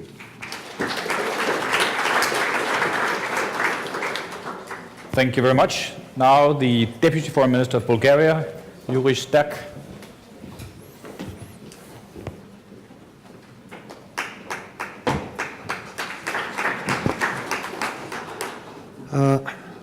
Distinguished Prime Minister, Ministers, distinguished colleagues, ladies and gentlemen. I'm really honored to address you for a second consecutive year on the state of reforms in Ukraine. When we convened last year in London, the Ukrainian government had just launched its ambitious reform action plan for the period 2017-2020. Today we have all the reason to commend Prime Minister Groysman and his cabinet for having managed to launch most of the priority reforms set for 2017, among others in the area of pension system, healthcare, privatization and education. Improvements in the pace of implementation of the association agreement are also visible. Of course, it goes without saying that in order to further deepen its political association and economic integration with the European Union, Ukraine needs to continue its efforts in transforming its political, administrative and economic life. This is actually the experience of my own country, Bulgaria. We've been doing this before, but also after the accession of to the European Union, and we're continuing to deploy efforts today. At the heart of this transformation lie measures aimed to foster good governance, the rule of law and economic growth. And it should be acknowledged that over the last year we have witnessed very encouraging development in this regard in Ukraine. One of the main lessons learned from my country's experience is that key to the overall success of the reform process, however, are further efforts to strengthen the impartiality and independence of the judiciary and to step up the fight against corruption. The recently adopted law on the High Anti-Corruption Court is a major step forward, and the prompt setting up of the court in line with the recommendations of the Venice Commission would testify to the commitment of the Ukrainian political leadership to uproot high-level corruption. Towards the end of my short intervention, I would like to encourage our Ukrainian friends to continue taking into account the interests of all stakeholders concerned, including representatives of national minorities, when implementing large-scale reforms, especially in areas such as education and decentralization. This is essential for achieving state and societal resilience, which would enable Ukraine to successfully withstand internal and external challenges, including external aggression and destabilizing hybrid activities.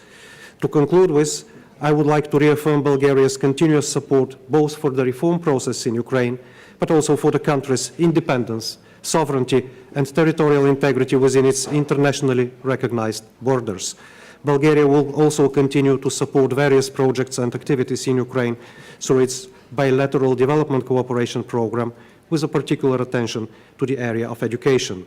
Let me share my optimism that in the coming year, the Ukrainian government would sustain the reform momentum and accelerate the delivery of tangible results in the remaining priority areas. Further reform efforts are critical not only for the advancement of Ukraine's cooperation objectives with the European Union and the IMF, but above all for meeting the legitimate expectations of the Ukrainian citizens for a better future. Thank you for your attention.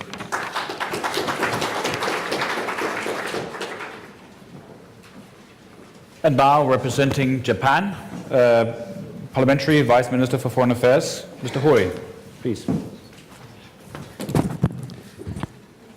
Your Excellencies, honorable ministers, distinguished delegates, It is my great pleasure to have this opportunity to participate in the Ukraine Reform Conference on behalf of the government of Japan. Japan values the government of Ukraine's sincere efforts in addressing the reform agenda, which was announced to the international community, respecting fundamental values such as freedom, democracy, and the rule of law, as Prime Minister Groisman have just explained. Since the conference in London last year, the government, the Verkhovna Rada, and the people of Ukraine have made progress in reforms in various fields, ranging from social security, including the healthcare and pension systems, to economic areas such as state-owned company reform, as well as to the judicial system.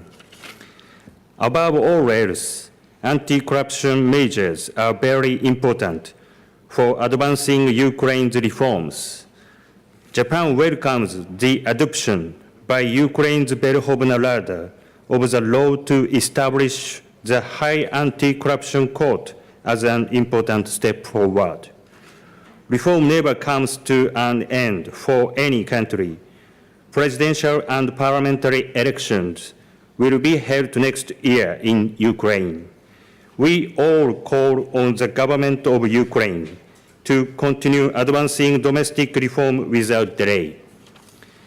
It is not only the Ukrainian people who pay attention to the progress of reform in Ukraine, but also international society.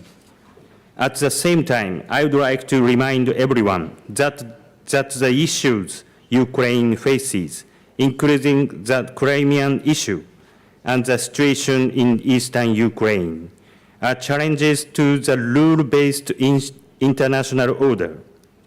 In addition, I would like to mention that these are not only a problem for Europe, but for the entire global community, including Asia.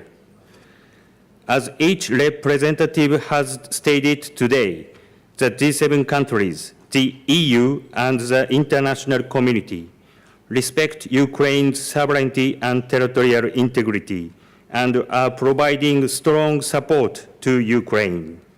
Japan has committed assistance worth approximately $1.86 US to Ukraine and continues to contribute to infrastructure improvement and the reconstruction of eastern Ukraine, as well as to humanitarian assistance. Moreover, the role of the ambassadors of the G7 countries in Kiev is worthy of mention. They have been continuously supporting Ukraine's reform efforts in close cooperation with the government of Ukraine. Ukraine is a future-oriented partner, sharing fundamental values with Japan. Japan, along with the G7 countries, will continue to cooperate with Ukraine in its efforts to achieve reform, as long as Ukraine goes along with us. Thank you very much for your kind attention.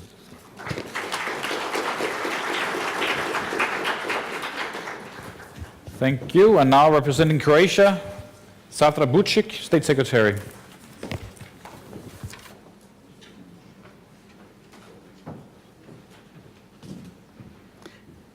Thank you very much, Your Excellencies, ladies and gentlemen. I would like to thank the organizer for convening this very important conference. Ukraine needs and deserves our attention. We welcome the efforts made by Denmark in leading the Ukraine anti-corruption initiative within the EU and for providing a substantial financial contribution in the field of development aid. Also, we would like to congratulate the government of Ukraine for its hard work resulting in a real progress on their reforms, especially the establishment of the High Anti-Corruption Court. Croatia advocates an inclusive approach towards Ukraine's aspiration for the European integration. Having in mind our recent European transition and experience, Croatia understands Ukraine's challenges but remains optimistic in that regard. We must keep Ukraine in our focus, offering their leadership, our understanding and assistance. I would like to mention here a couple of examples of Croatian contribution to Croatia's reform efforts. In 2016, Croatian government set up Croatian-Ukrainian Working Group for Cooperation that has successfully completed most of the goals set out in our action plan. We are currently defining areas of further cooperation. Our bilateral relations have intensified beyond the scope of the working group, exchanging high-level visits in the field of labor, social policies, economic cooperation, environment protection agencies, and energy, among others. We would like to incorporate Ukraine and the Croatian as well as on the European energy strategy by looking into the possibility that Ukraine uses the future LNG terminal on the island of Kirk. Parliamentary cooperation has also intensified with the expert and high-level visits from Verkhovna Rada. Our ministers of foreign affairs have remained in their close relations, looking into different modules of cooperation. Croatian Prime Minister Plenković is in regular contact with President Poroshenko, Prime Minister Groisman, and Vice Prime Minister Klimpuš. We are committed to our continuous humanitarian efforts and cooperation, which include placing Ukraine as a priority country in our new strategic national strategy for development and cooperation, providing greater focus for Croatian humanitarian and development aid to Ukraine through 2020. In the field of demining, we have extensive cooperation through frequent bilateral meetings between Croatia and Ukraine experts and lawmakers with the aim to help Ukraine set up their effective action mind. In cooperation with the Ministry of Health and Ministry of Veterans Affairs, we are currently looking into providing treatment for Ukrainian soldiers. In addition, for the last several years, Croatia offers summer holidays on the Adriatic coast for hundreds of Ukrainian children to help them overcome the trauma of the war. And we are committed to continue that project. To conclude, I would like to emphasize that Croatia is cooperating with Ukraine on political, economic, and humanitarian level. We will continue to support our Ukrainian friends to continue their efforts and to help Ukraine on their path on reforms. Croatia stands on your side. Thank you very much.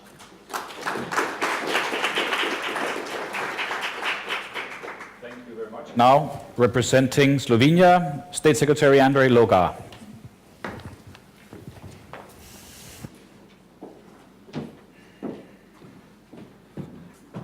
Well, thank you very much for giving me the floor. First, I would like to join other speakers in thanking government of Ukraine and Denmark for convening this important conference. The fact is that we are building on a very successful conference that took place a year ago in London, and we are grateful for having this opportunity to be able to speak a little bit about the progress achieved in Ukraine, and I'm very grateful to the Prime Minister of Ukraine for presenting his ideas and resolve for the reform process in Ukraine. But as well as, of course, this is an ample opportunity for all of us to speak about the plans and the important work that lays ahead of us. I wish to take this opportunity also to reiterate Slovenia's firm and unwavering support for a democratic and European-oriented Ukraine within its internationally recognized borders. I want to be very clear. Slovenia does not recognize illegal annexation of Crimea by the Russian Federation. We have reiterated opposition on many instances. We reaffirmed the importance we attach to our friends and relations with Ukraine. We have developed several concrete projects with Ukraine. We will continue our efforts to alleviate humanitarian suffering of people, particularly with the rehabilitation of children from the conflict area. Slovenia will also remain active in supporting the reform efforts. Our priority is the area of fight against corruption. We are also engaged in a public administration and decentralization reform efforts in Ukraine, and we are ready to cooperate closely with Ukraine in demining and victim assistance programs. Needless to say that we welcome Ukraine's commitment to reforms and the positive steps that have been made so far. I mean, some achievements are impressive. Ukraine has achieved launching important structural reforms and establishing several important institutions to support the rule of law, all of which has been achieved in difficult and challenging circumstances. With the implementation of the reforms under the Association Agreement and Free Trade Agreement, the fight against corruption, we believe, should remain a key focus in Ukraine and in our relations with the country. The law on the establishment of the High Anti-Corruption Court is an important achievement, but we encourage Ukraine to consider the recommendations made by its international partners as well as by its civil society, and to introduce appropriate amendments when necessary. Slovenia supports the civil society in Ukraine. We believe the civil society plays an important role in the reform process, and we encourage Ukraine to ensure appropriate protection to many NGOs advancing the interest of Ukraine society. We believe it is also important and even essential that Ukraine remains committed to the consolidation of democratic institutions and effective implementation of the reformed policies, notably independent judiciary, efficient anti-corruption and election legislation. Improving business and investment climate is another very important goal, vital to ensuring a successful transformation of the Ukrainian administration, economy, and society. The pace of reform should, that's how we see it, continue and even accelerate during the upcoming pre-election period, as this sends a very positive and strong message to the Ukrainian public. The unity of political parties and their coordinated work is crucial in this regard. The rule of law and vibrant civil society will contribute powerfully to the resilience and security of the Ukraine. Thank you very much.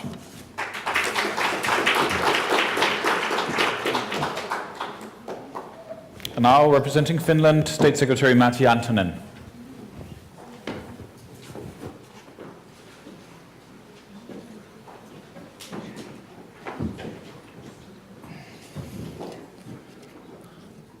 Distinguished Chair, Prime Minister, Ministers, Your Excellencies, ladies and gentlemen. Let me start by thanking our Danish colleagues for organizing this important meeting here in Copenhagen. On behalf of the Government of Finland, I would like to reiterate our strong solidarity to Ukraine. Our support to Ukraine's territorial integrity and sovereignty stands firm. Ukraine is an European country, and we share the fate of Ukraine with all its reflections to the European security and beyond. Implementing the Minsk agreements is the only path to the lasting peace, and we hope that there will be new impetus after the latest Normandy format foreign ministers meeting. We are here to discuss the Ukrainian reforms. We want to give credit to the reforms already taking place in Ukraine.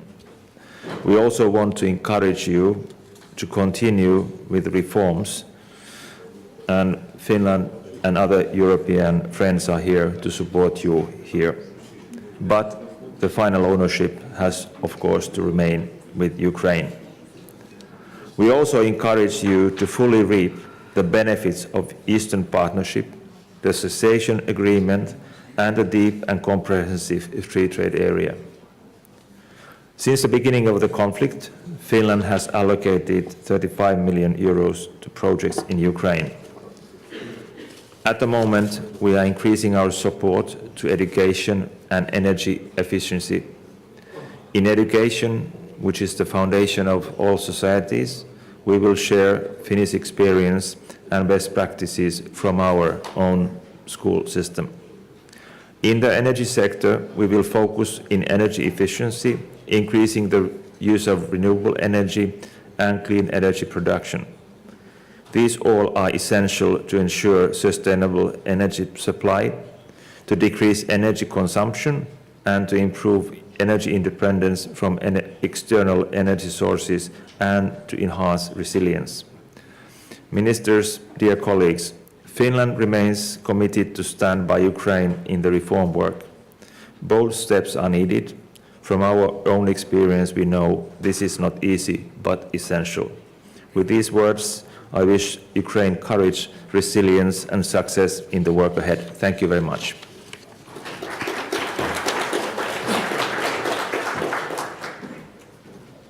Thank you. Then I'd like to invite State Secretary Ribeiro of Portugal.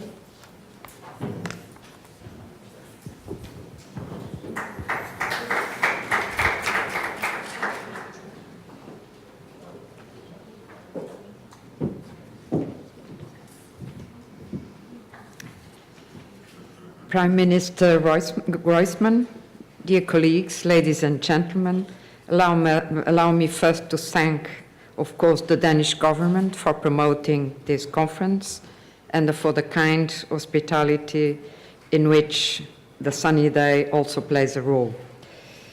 After the London conference held last year, we convene once more to build upon what was achieved there and to wait on the reforms implemented since then. Most importantly, this event and the committed members of the international community gathered here in Denmark demonstrate a strong support for the ongoing reform process and, I am certain, will give it an added momentum. Portugal is well aware of the wide-ranging reforming process undertaken by Ukraine and welcomes the commitment by its government and its people to continue its implementation. The scope of the task at hand is great. That is undeniable true, but its far-reaching ramifications and potential gains for the development of Ukraine as a whole should be a fundamental driver for sustainable change in itself. Portugal has been a steady and continuous supporter of European Union's political and financial assistance to Ukraine. In that regard, we consider that the European Union's assistance must match the efforts undertaken by the Ukrainian authorities in fulfilling the agreed commitments and implementing concrete reforms. Today's conference, and particularly this afternoon's thematic sessions, will allow us to debate on how we can address the remaining challenges, how we can find ways to promote good governance by way of public administration reform and the tackling of corruption, in which pervasive effects on society and on economy were largely mentioned by the previous speakers. We must also address the challenges of economic growth with a view to create sustainable and prosperous development model that benefits all Ukrainian citizens. In light of the upcoming pre-election period, Portugal believes that it is crucial to maintain the pace of reforms, both to meet the legitimate demands and aspirations of the Ukrainian people, but also to strengthen Ukraine's resilience.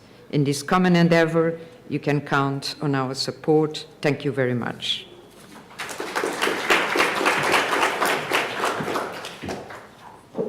Thank you very much. And now, the Deputy Foreign Minister Papiec of Poland.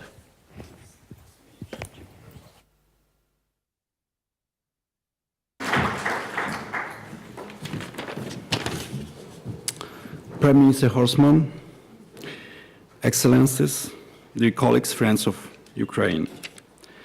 Thank you very much for this conference. It is a very important meeting. We should keep Ukraine high on our agendas, especially in Poland. Why? I have 3 minutes or less now, so I will give 3 reasons of them. First, let me recall all these heroes of Ukraine, those fallen under EU flag in Kiev, or those protesting in all of the other Maidans in Ukraine.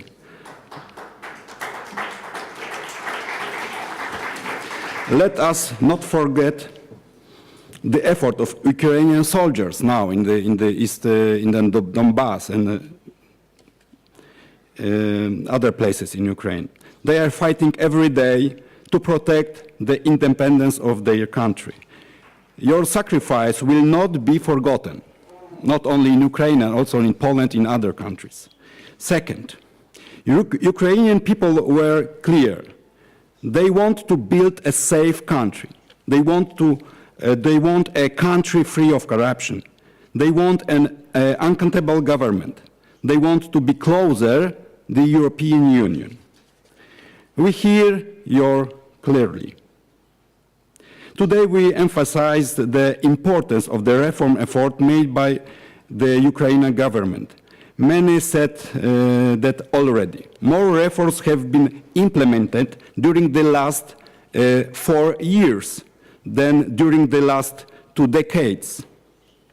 But the reforms process is not over yet, and we are here to stress it among friends. If you want to upset your enemy, if you want to prove he is wrong, to use the words of the poet, you have to make Ukraine great again. You can go back. Third, you are not alone. Poland is, anyone in this room has been committed to supporting Ukraine. We have worked together with the Ukrainian government, local authorities and civil society on a number of key challenges. Excellencies, just one final word. True progress can only be achieved by Ukraine itself. The ownership of the reform agenda has to be yours also. But remember, you are not alone. Look around. We are all here today, and we will stand by you tomorrow. Thank you very much. And I think it's some kind of massage to support the Ukrainian. And many years ago, when I was in underground solidarity movement, I remember a very significant heroes in Ukraine, especially Vasyl Stus. And in this place, for this very, high officials, I want to remember this important poet and the hero of Ukraine. This is my contribution for him. Thank you very much.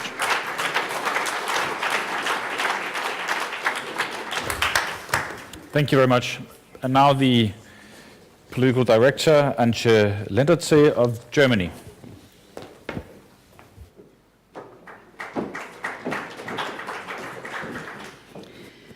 Thank you, ladies and gentlemen, Prime Minister Grossman, Excellencies.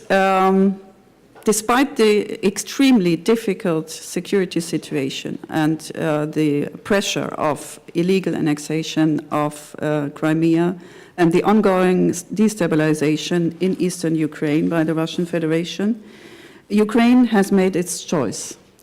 A choice to continue on in its reform path, break down bureaucratic barriers to investment, a choice to raise standards of good governance, and a choice to tackle corruption at all levels of society, including in the judiciary. Since the Revolution of Dignity, Ukraine introduced a number of European and international norms and standards to this end, and I reflected a long time whether I will mention again, like so many others, the creation of the law on the High Anti-Corruption Court. But I think I have to, because it's really a keystone of Ukraine's anti-corruption architecture, and we encourage, as others, the government to establish the court as soon as possible in an effective manner. Still, institutional changes have done too little to change behavior and attitudes. Several Ukrainian governments have been too selective in fully implementing key reform projects. But now there is still those who benefit from the status quo are trying to block reform and influence the public discourse to their own benefit and to the detriment of the people. But the people expect that there will be reform and they deserve it. It is only through reform that Ukraine will increase its resilience and will make it easy for the partners to continue, and we today commit, of course, to continue our support, the financial support and the technical assistance. And in this context, it is of utmost importance for Ukraine to keep the IMF program on track. Germany, as well as other EU members, the EU as such, and many fellow states and institutions have pledged its support and solidarity to Ukraine in return for comprehensive reform efforts. And why we do this, we need, and we all here assembled want, a stable, an integral, an independent, a prosperous and a democratic Ukraine. This is our joint goal, and I thank you that I can be here and express this for my government. Thank you.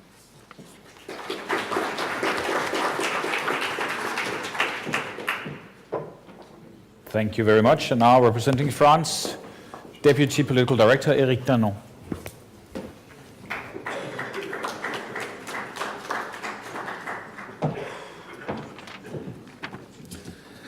Thank you, Mr. Prime Minister, Excellencies. Let me thank the Danish authorities for hosting this very important conference for Ukraine. We feel an energy here, much more than during our bilateral 0-0 football match yesterday in Russia. Much progress has been done since last year's conference in London, et merci au Canada pour sa proposition pour l'an prochain qui nous réjouit. This was one of the messages conveyed by President Macron when he recently talked to President Poroshenko, it was 10 days ago. And let me therefore begin by recalling that France remains strongly engaged in the Normandy format and reaffirms its commitment to finding a sustainable and political solution to the crisis between Russia and Ukraine. To that effect, there is no other solution on the table than to fully implement the Minsk agreements. The end game is the restoration of Ukraine's territorial integrity and sovereignty over the Donbass. Although the ongoing process has successfully prevented escalation, we are still far from implementing Minsk's key provisions. What we now need is to make good use of the small windows of opportunity lying ahead until the coming presidential campaign in Ukraine this fall. A Normandy ministerial summit took place on June 11th, and four foreign ministers agreed on a series of measures: lasting ceasefire, disengagement, protection of key civilian infrastructures, prisoners' exchanges, intensification of political talks, as well as preliminary discussions on parameters for a possible UN mission. Let me turn now to the reform process in Ukraine. 4 years have passed since Maidan. Ukraine has undergone important changes by setting on an ambitious reform process that has been said before. Much has been done in reforming the banking and gas sectors that were well known for the corrupt practices. In this regard, I would also like to welcome the adoption of the law creating an anti-corruption court last month.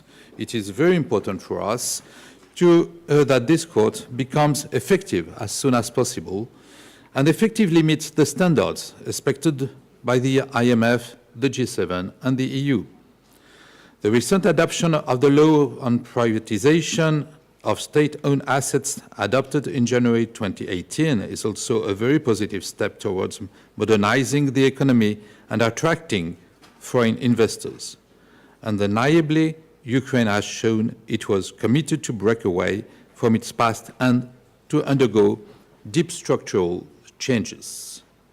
However, the transformation is not complete yet. Major reforms that are determining for the future of the country still need to be implemented, such as reforming the land property system or public finances management. The reform of the judiciary lies at the heart of all reforms, since it lays the ground for establishing the rule of law in Ukraine and ensuring that reforming laws are correctly implemented. International assistance should be contingent to the progress made and to the concrete results produced. While acknowledging the results already achieved, France, in coordination with its international partners and within the G7 ambassadors group in Kiev, will keep a close monitoring of the course of the implementation process. France is fully committed to supporting this reform process in Ukraine.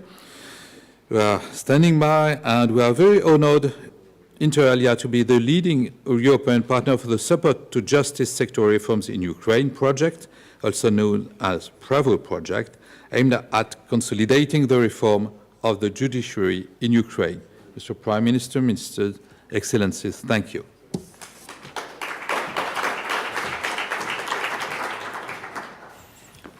Thank you very much. Now, second to last speaker on my list is representing Switzerland, State Secretary Ruth Huber.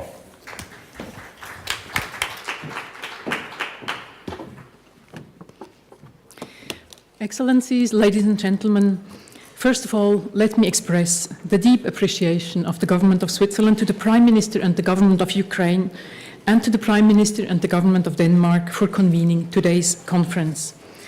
Dear friends of Ukraine, solidarity and responsibility are core values in Switzerland's understanding of itself as a European state. That is why Switzerland is committed to continue to support the efforts within Ukraine to build a peaceful and prosperous future. I'd like to emphasize 3 priorities of our engagement in Ukraine. First, we strongly believe that peace and security are first and foremost a joint responsibility. That is why Switzerland continues to be actively involved in the work of the OSCE under the Italian chairmanship. Switzerland continues to second experts and monitors to the OSCE Special Monitoring Mission. Furthermore, Switzerland is convinced that Minsk is the only place where all sides can assemble regularly at one table in order to discuss issues related to the conflict in eastern Ukraine.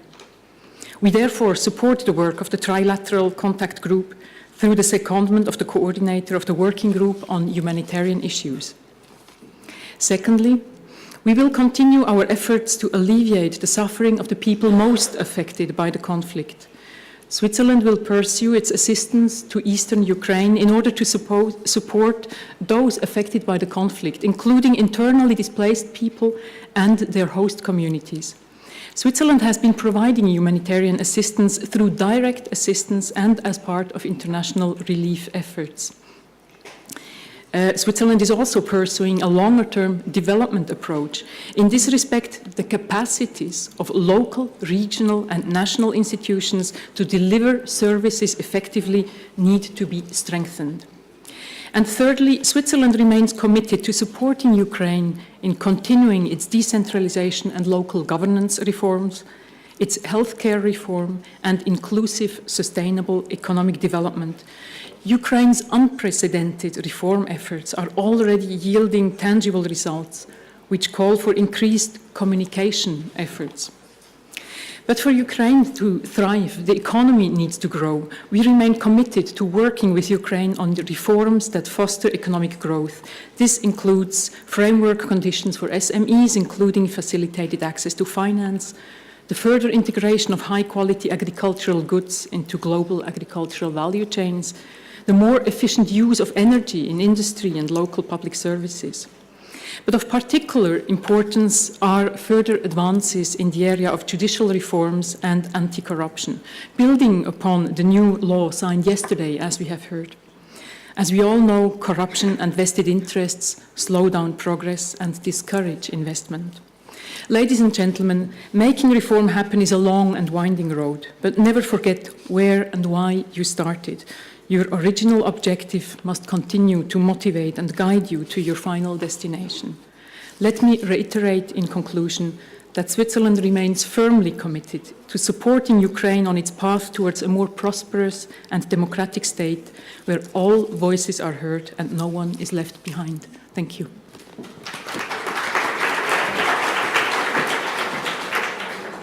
Thank you very much. And now for the last speaker, Vice President Hudak of the European Investment Bank. Please. Szanowny Panie Premierze, thank you for the opportunity to say a few words on behalf of the European Investment Bank, the Bank of the European Union. Szanowny Panie Premierze, dziękujemy za... Thank you for being patient, Mr. Prime Minister. But probably not by everybody. So let me focus just on a few things. Actually, I would take the example of Prime Minister and make 5 points, as he mentioned in the points of priorities of the UK government. And I guess I'm here also because, as we know, in reality, money talks. And representing one of the international financial institutions, I think that this is an example. So the 5 points. First one, reforms. The whole conference is about reforms. Obviously, I think there are many ideas, many things were already said. I think there are many suggestions to the government. A lot has been done. Of course, it is, at the end of the day, it's about the political will, about the will of the government to move forward and to push for the reforms. And our biggest hope is that the pre-election situation, which is very complex in Ukraine, is not going to slow down such reforms. It is important to continue. The second point is about the business environment. What we have learned from our experience in the European Union during the financial crisis time is that the government money, the public money, is not enough. It's never enough to do all the things which have to be done. And I think the same is the situation in Ukraine. And it is important that the government creates opportunities for the business, for private sector to join with the government to push for reforms and to make things happen. So it is important to create transparent rules. It is important to have a court system which supports the businesses. And it is important that in the process of deregulation, new regulations are created, because all these hazy, gray situations and areas are always risky for the business. And what business does not like is uncertainty. Third point, European integration. Ukraine has always been part of Europe. By its history, by its culture, by its geography. My father is Ruthenian, and he was always proud of being from Ukraine. And also, I think the countries of Central Europe, like my own, Slovakia, has shown that in this reform process, which is very confusing sometimes and very painful, you need to have some kind of guiding lines. And for us, it was always the integration with the Europe, which was a guiding principle. And I believe that this is something which can also help the Ukrainian government to make some painful decisions, and I think the European integration is very important. And we know that politically, and I think the foreign ministers know it very well, it's not an easy exercise, but I think we can do many things in reality. We can make European integration in reality. And this is where the European Investment Bank, but also our partners from the EBRD and others can help. And such projects as the Beskidi Tunnel, for example, which we opened recently, or different kind of connectivity, transport, energy area connectivities can help in this direction to make European integration in practice. The fourth point is better utilization of the international financial assistance. Today, the overall amount of unused money, of undisbursed money from the different IFIs is around 10 billion euro. This is the money which is sitting on the accounts of these banks or on the accounts of the Ukrainian Central Bank or Ministry of Finance, which could be used immediately if there are projects and if there was absorption capacity. So let's do it. Let's use this money quickly, effectively, and let's do it in the way which delivers results for the people of Ukraine. And here I would have a proposal, Szanowny Panie Premierze, I would have a proposal to create an office of a coordinator for international financial assistance under your supervision, reporting to you. I think it's very important.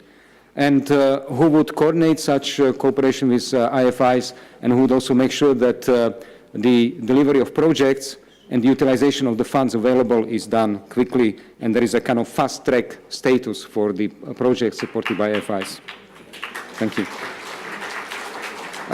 Last but not least, my fifth point, very simple. I want to confirm our support from the EIB, the Bank of the European Union, and we will be your partner in the process of reforms.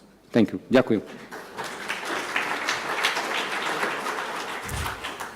Thank you very much. This concludes the list of speakers. Thank you for all the words of encouragement and support for reform in Ukraine. I will now pass the floor to the Ukrainian Prime Minister to make his concluding remarks.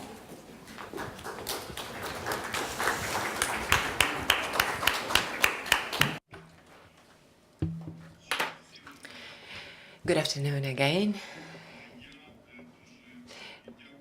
Thank you very much indeed for your kind words. Let me just stress that it was very interesting for me to listen to different positions as to what's happening in Ukraine.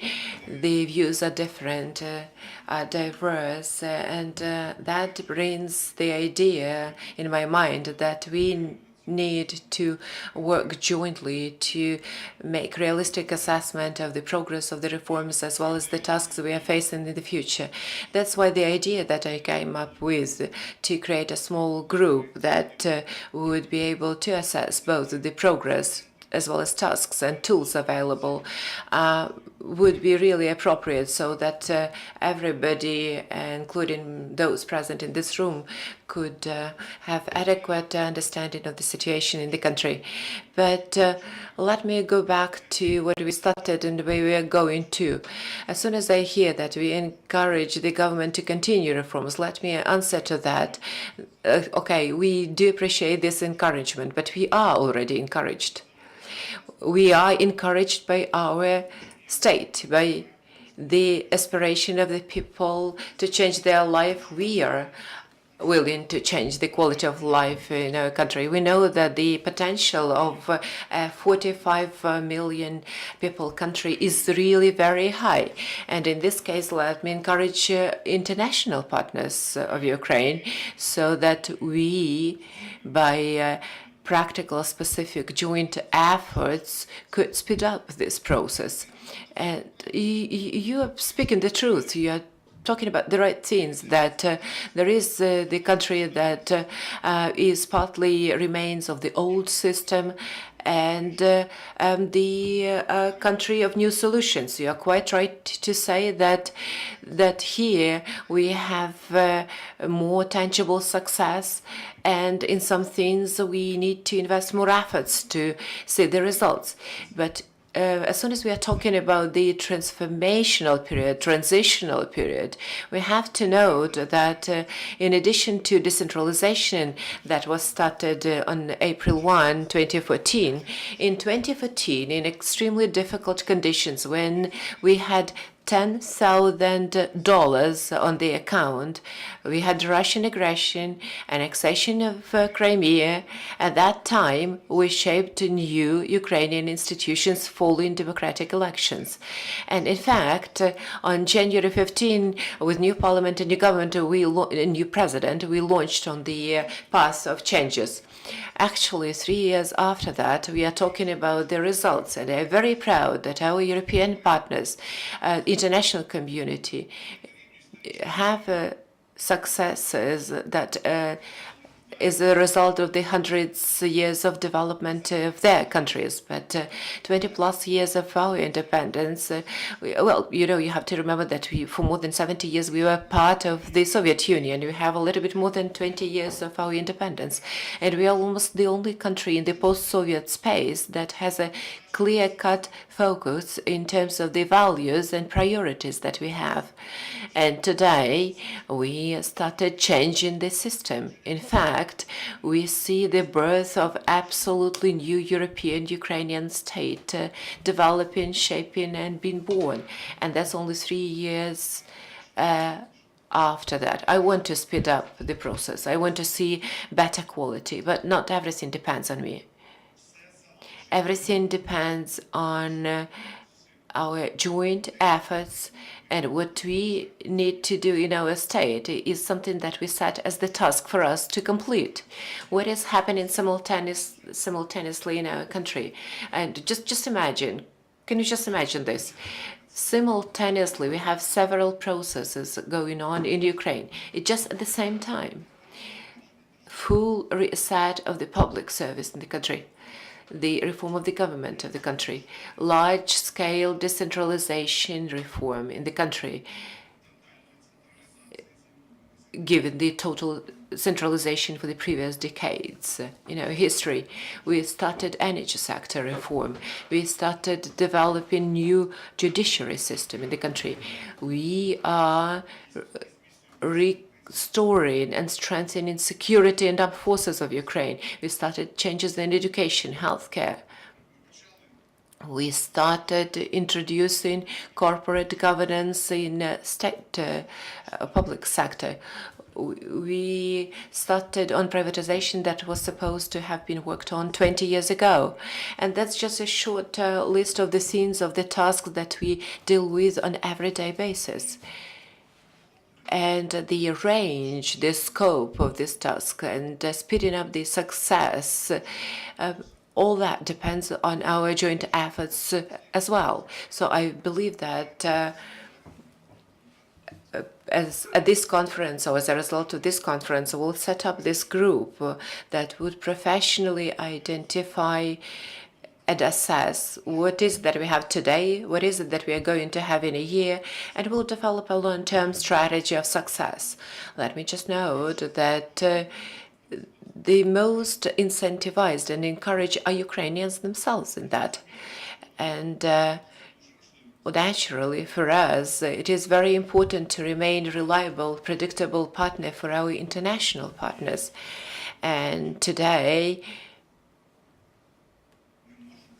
I can say that we can provide for this joint, shared, common success. But we do need real, practical efforts, not just the ones that are spoken about, but the ones that are reflected in our actions. Another example, sad, horrible example. Who out of you present in this room have people that are political prisoners and are kept in prisons of the aggressor power? And we do have them. And I believe that today it is crucial for us to, being aware of the challenges, to clearly respond to them. And the encouragement to release Sentsov as well as other political prisoners, that's something that should consolidate and unite us, because today we are fighting for democracy.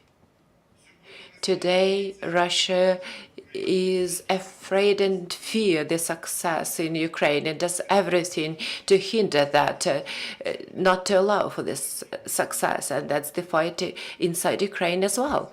So I am encouraging all of us, all of you, let's practically every day, if Ukraine is important for you, because you are very important for Ukraine, because the success of Ukraine will stop the aggressor that could be a threat to many countries present here. And eventually, we all have to win this war for democracy and democratic values. And today, Ukraine, as no any other country in the world, shows this solidarity. Let's do this together. I'm deeply convinced that we should work at better understanding of the processes we see happening in our country.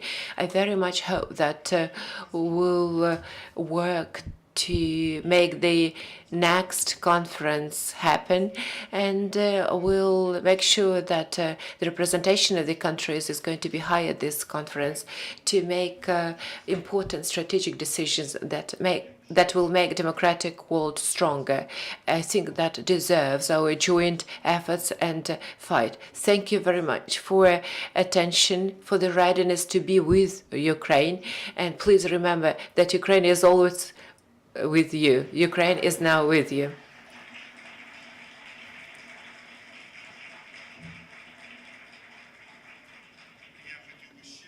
And let me say, release Oleg Sentsov, freedom to Sentsov.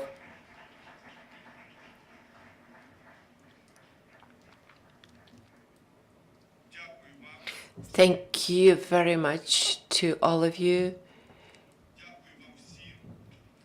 Thank you. one other sentence until my colleagues are coming in up. You know, I think in the course of the thematic discussions, you will learn a lot of new things that we saw happened in Ukraine within last year. Thank you.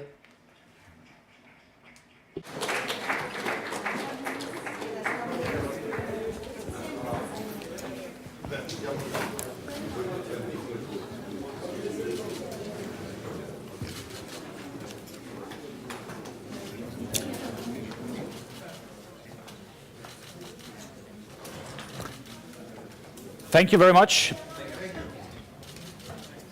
I will now call on the host of today's conference, Foreign Minister of Denmark, Anders Samuelsen. Okay, thank you. Thank you, everybody. Thank you, Prime Minister. Your final remarks are testimony to your strong commitment to reform and to real change.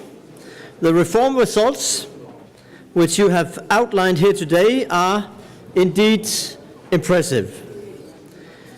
Thanks to all ministers, vice ministers, and senior officials who gave statements and confirmed the strong international support to Ukraine. They have shown that despite variations in areas of focus and priorities, we all agree on two things: that a reformed Ukraine are of vital importance both for the Ukrainians and for the international community, and that a stable and prosperous Ukraine is indeed a shared goal for all of us. I'm glad that this conference has proven itself not to be a one-off event. Rather, it has become a building block for dialogue and change. And luckily, today is not the end of this process. Thank you all for coming today, and with these words, I give the floor to Minister of Foreign Affairs of Canada, Chrystia Freeland.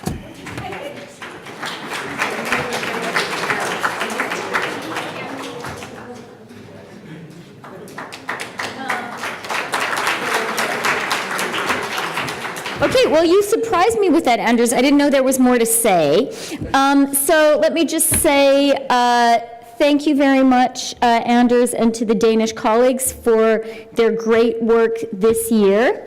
Thank you to our Ukrainian friends for their great work every day. And we look forward to welcoming everyone to Canada a year from now. Bienvenue au Canada. Будемо вас вітати.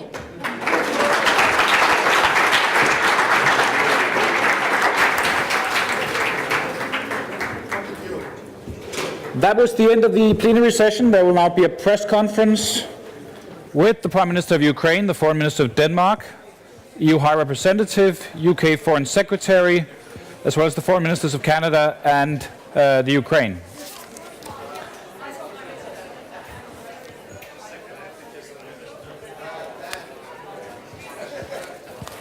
Du må være det.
Ja, nu er jeg her. 1, 2, 3, 4. 1, 2, 3. 1, 2, 3. Kan du høre noget nu? 1, 2, 3. Har noget forbindelse igennem? 1, 2, 3, 4. Ja, ja.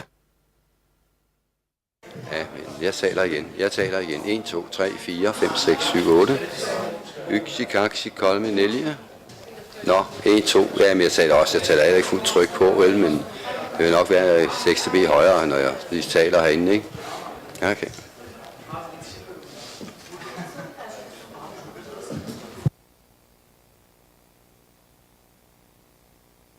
We can hear you.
Everybody set? Yeah. Okay. To this press conference. I will begin with a few opening remarks before I pass the floor to Prime Minister of Ukraine, Groysman, and I will then give the floor to the host of last year's conference, the UK Foreign Secretary Boris Johnson. And then we will open the floor for questions to all of us up here. We have just ended the first part of today's conference. Prime Minister Groysman presented an excellent overview of the reform progress achieved since the London conference last year. And we have heard statements by a number of foreign ministers and high-level representatives from the EU, G7 and NATO countries, as well as international organizations. All have underlined the international community's strong support for Ukraine. The backdrop of our efforts in Ukraine is Russia's illegal annexation of Crimea and aggression against Ukraine. We must never forget the 10,000 Ukrainians who died because of this conflict. This is why the success of Ukraine's reform process is so important for Denmark and for Europe. A reformed, stable and prosperous Ukraine is the best response to the Russian aggression.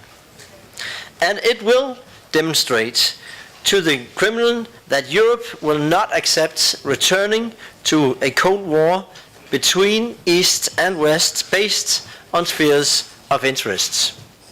Ukraine has made impressive reforms. Some has not been easy. The adoption of the law of the High Anti-Corruption Court in the run-up to this conference is a reminder that there is still political will for change and reform. This is indeed a landmark decision that has the potential to end the impunity for high-level corruption and strengthen the Ukrainian population's belief in the reform process. And today, we heard loud and clear from the Prime Minister that more should and will be done. It won't be easy. Western political and economic interests are trying to prevent reform. I'm sure that today's conference will give a friendly push for further reforms and will strengthen the partnership between Ukraine and the international community. I'm glad that Canada has offered to host next year's conference. Denmark stands ready to assist Canada and remain part of the key supporters for change in Ukraine. With these words, I'll pass the floor to Prime Minister of Ukraine, Grossman. Thank you, Minister Samuelson. Thank you, dear colleagues. First of all, I would like to thank you, thank Denmark for hosting this conference today, a very important second conference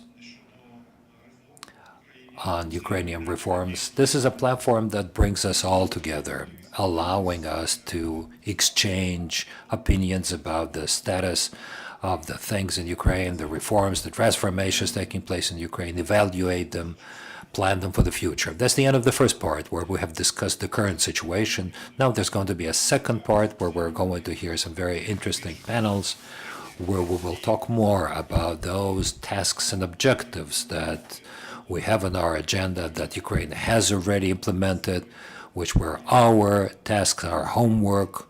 And I would like to stress that the reforms in Ukraine are something that Ukraine and Ukrainians need.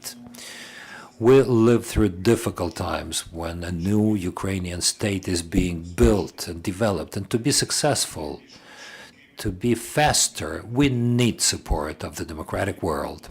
Because today we are fighting for our right to choose, for a right to have our own state, our territorial integrity, vis-a-vis the aggressor country, which Russia unfortunately is.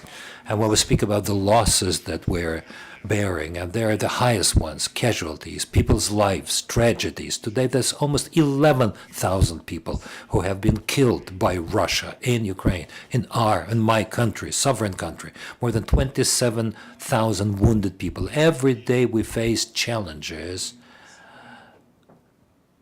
the idea of that are related to the need to confront the aggressor. So today this discussion is very important. I have suggested to set up a joint high-level working group to evaluate the progress of reforms and the tasks for long-term prospect as to how we can, while relying on support of the international partners, to build new instruments for sustainable development, for successful growth in Ukraine.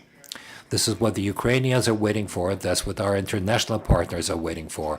And I'm deeply convinced that while preparing for the next year's conference that Canada has agreed to host, and we're grateful to Canada for that, we will be able to present to you this joint action plan about sustainability, about long-term prospects. That's why we are moving toward change.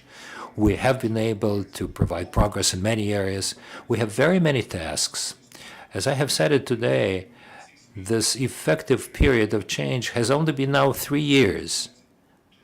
Well, a little bit more than 3 years. And that means that this progress is related to the new civil service, the new system of self-government in the Ukraine, economic, political reforms, the anti-corruption. All of these are decisions that have been approved. We keep moving ahead. We will be successful. We will be a reliable and predictable partner for our partners, for the democratic world. So thank you once again. And thank you, Boris Johnson, for the first conference. Thank you, Mr. Minister, for the second conference. And I hope that the third conference will also be a success. Thank you.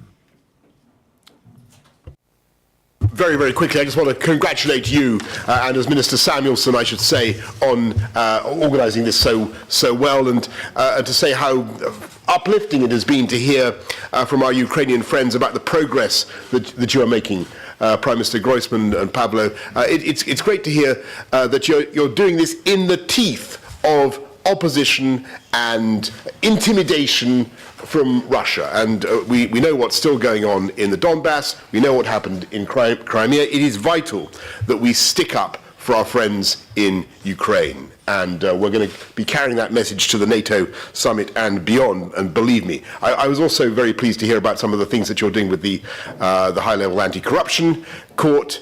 I agree with you about the working group that we should be setting up to try to get a roadmap for economic reform in Ukraine, and clearly reform has got to prevail.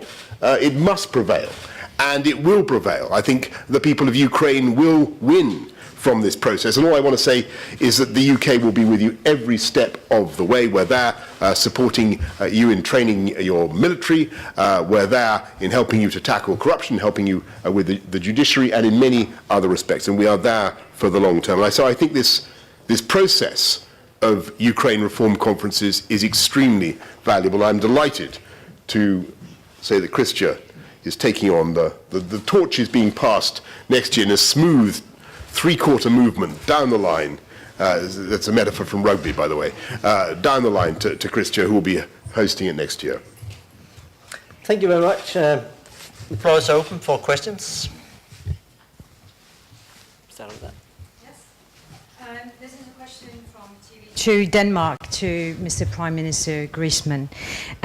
You mentioned in your speech before that the situation in Ukraine is quite difficult, also a difficult situation, I understood, in order to implement the required reforms. Critics, though, argue that this Russian aggression still going on is just a bad excuse to implement and to actually make the necessary reforms. What do you say to that?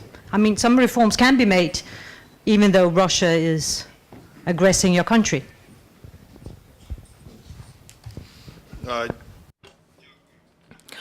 Thank you. Thank you for your question.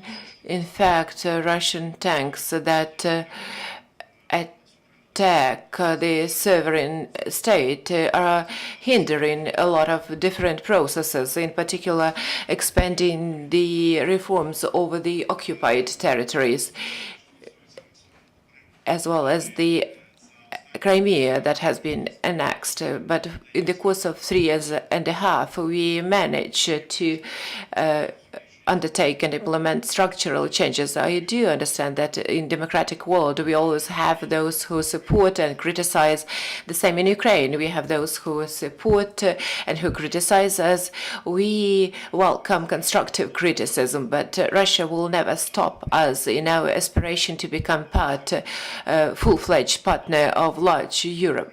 We are 45 million country, and we are powerful. We'll counter the attack of Russia. These attacks are not a threat to Ukraine only. That's a threat to European partners and a threat to democracy that require consolidated efforts, therefore, and that's what we spoke about today as well. Thank you. Oh, thank you. Irina Sommer. A question in Ukrainian for Ukrainian Prime Minister, if I may, and in English to all of you. Premier Minister. Mr. Prime Minister, you spoke about the need to create high-level working group. What is it that you meant? How do you see the work of this group, and why would you need this group if you have advisors, even the advisors from the EU? Knowing a specific of Ukrainian politics, especially in the period of election, what can be your some kind of recipe for Ukrainian government to continue on the path of real reform despite the elections? Thank you.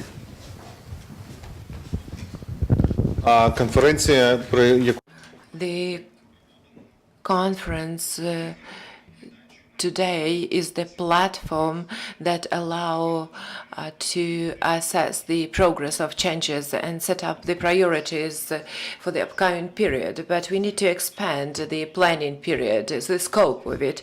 And we are talking about a coordinating center of all support, not within the association agreement only, but the one that includes all our allies and partners. Therefore, I do appreciate Boris, Anders, and Christy for welcoming this initiative, and therefore we'll be able to set up this group that would define the changes that are needed for the period of 5-7 years, as well as the mechanisms to support these changes, to make the changes happening quicker and more effectively. That's the time for employing new tools and mechanisms, and you'll see that this joint work will answer many questions as to the success of Ukraine, and Russia is so afraid of the success.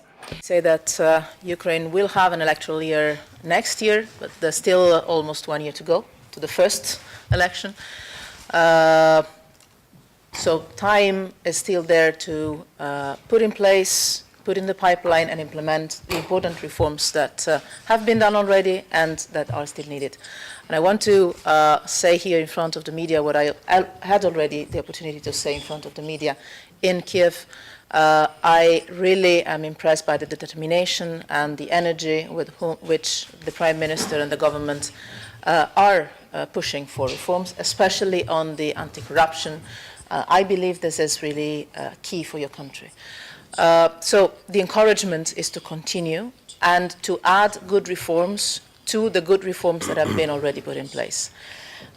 Second, elections are not a moment where everything is suspended. Elections are the salt of democracy, at the moment when we celebrate our citizens' right to choose those that are governing the country. It's not a moment of suspension of public life. On the contrary, it's the highest moment of the democratic public life. So this should be also a moment where the government can proudly present to the Ukrainian people that have been asking for reforms, results, and the way ahead. Being able to count on the full support of the international partners. As I said, the European Union has been there from the very beginning with massive political but financial support and will continue to do so. Thank you. Another question? Russian news agency RIA Novosti, based in Sweden. I have two questions. My name is Ludmila Bashko. Are there any negotiations regarding the exchange of Vyshinsky for Sintsov? At which stage, what stage is it? And another question is, the IMF insists on bringing gas prices for the population to market levels. Is your government taking this step? Are you planning to take this step? Thank you for your questions. As a matter of fact, today we see the need in liberating the political prisoners, unfortunately, who are held in Russia by Moscow today in the prisons all over Russia. This is a challenge to our democracy, and it's hard to speak about any talks. We need to speak about the demands of the democratic world in terms of setting free the citizens of our sovereign country. Now, as regards the market mechanisms, we now continue these discussions with the IMF. But for Ukraine, it is very important to see when the Russian Federation will meet the decision of Stockholm Court of Arbitration, will give us back $2.5 billion based on the decision of the Stockholm Arbitration Court. These are two very important things. One is important for our democracy, the other for our economic stability. Thank you. Question? Over here. Yes. Secretary Peter Lovering, Bloomberg. Secretary Johnson, now you're on the verge of Brexit. Do you see any risk that Brexit will hamper your efforts to support Ukraine once it's done? And could you perhaps give a few words on the chance of avoiding a hard Brexit now on the eve of the summit? Yeah. I thank you. As we've made clear from the very beginning, we think that leaving the EU is an opportunity for the UK to be even more engaged with the rest of the world than ever before. And I want to stress, we may be leaving the EU, we are not leaving Europe. And our friendship and partnership with Ukraine will, if anything, intensify. I've tried to describe some of the things that we're already doing, and that's a relationship that we want to develop for the long term. It's great to see our Ukrainian friends getting on with the reforms that I think are so vital for their future. And the hard Brexit?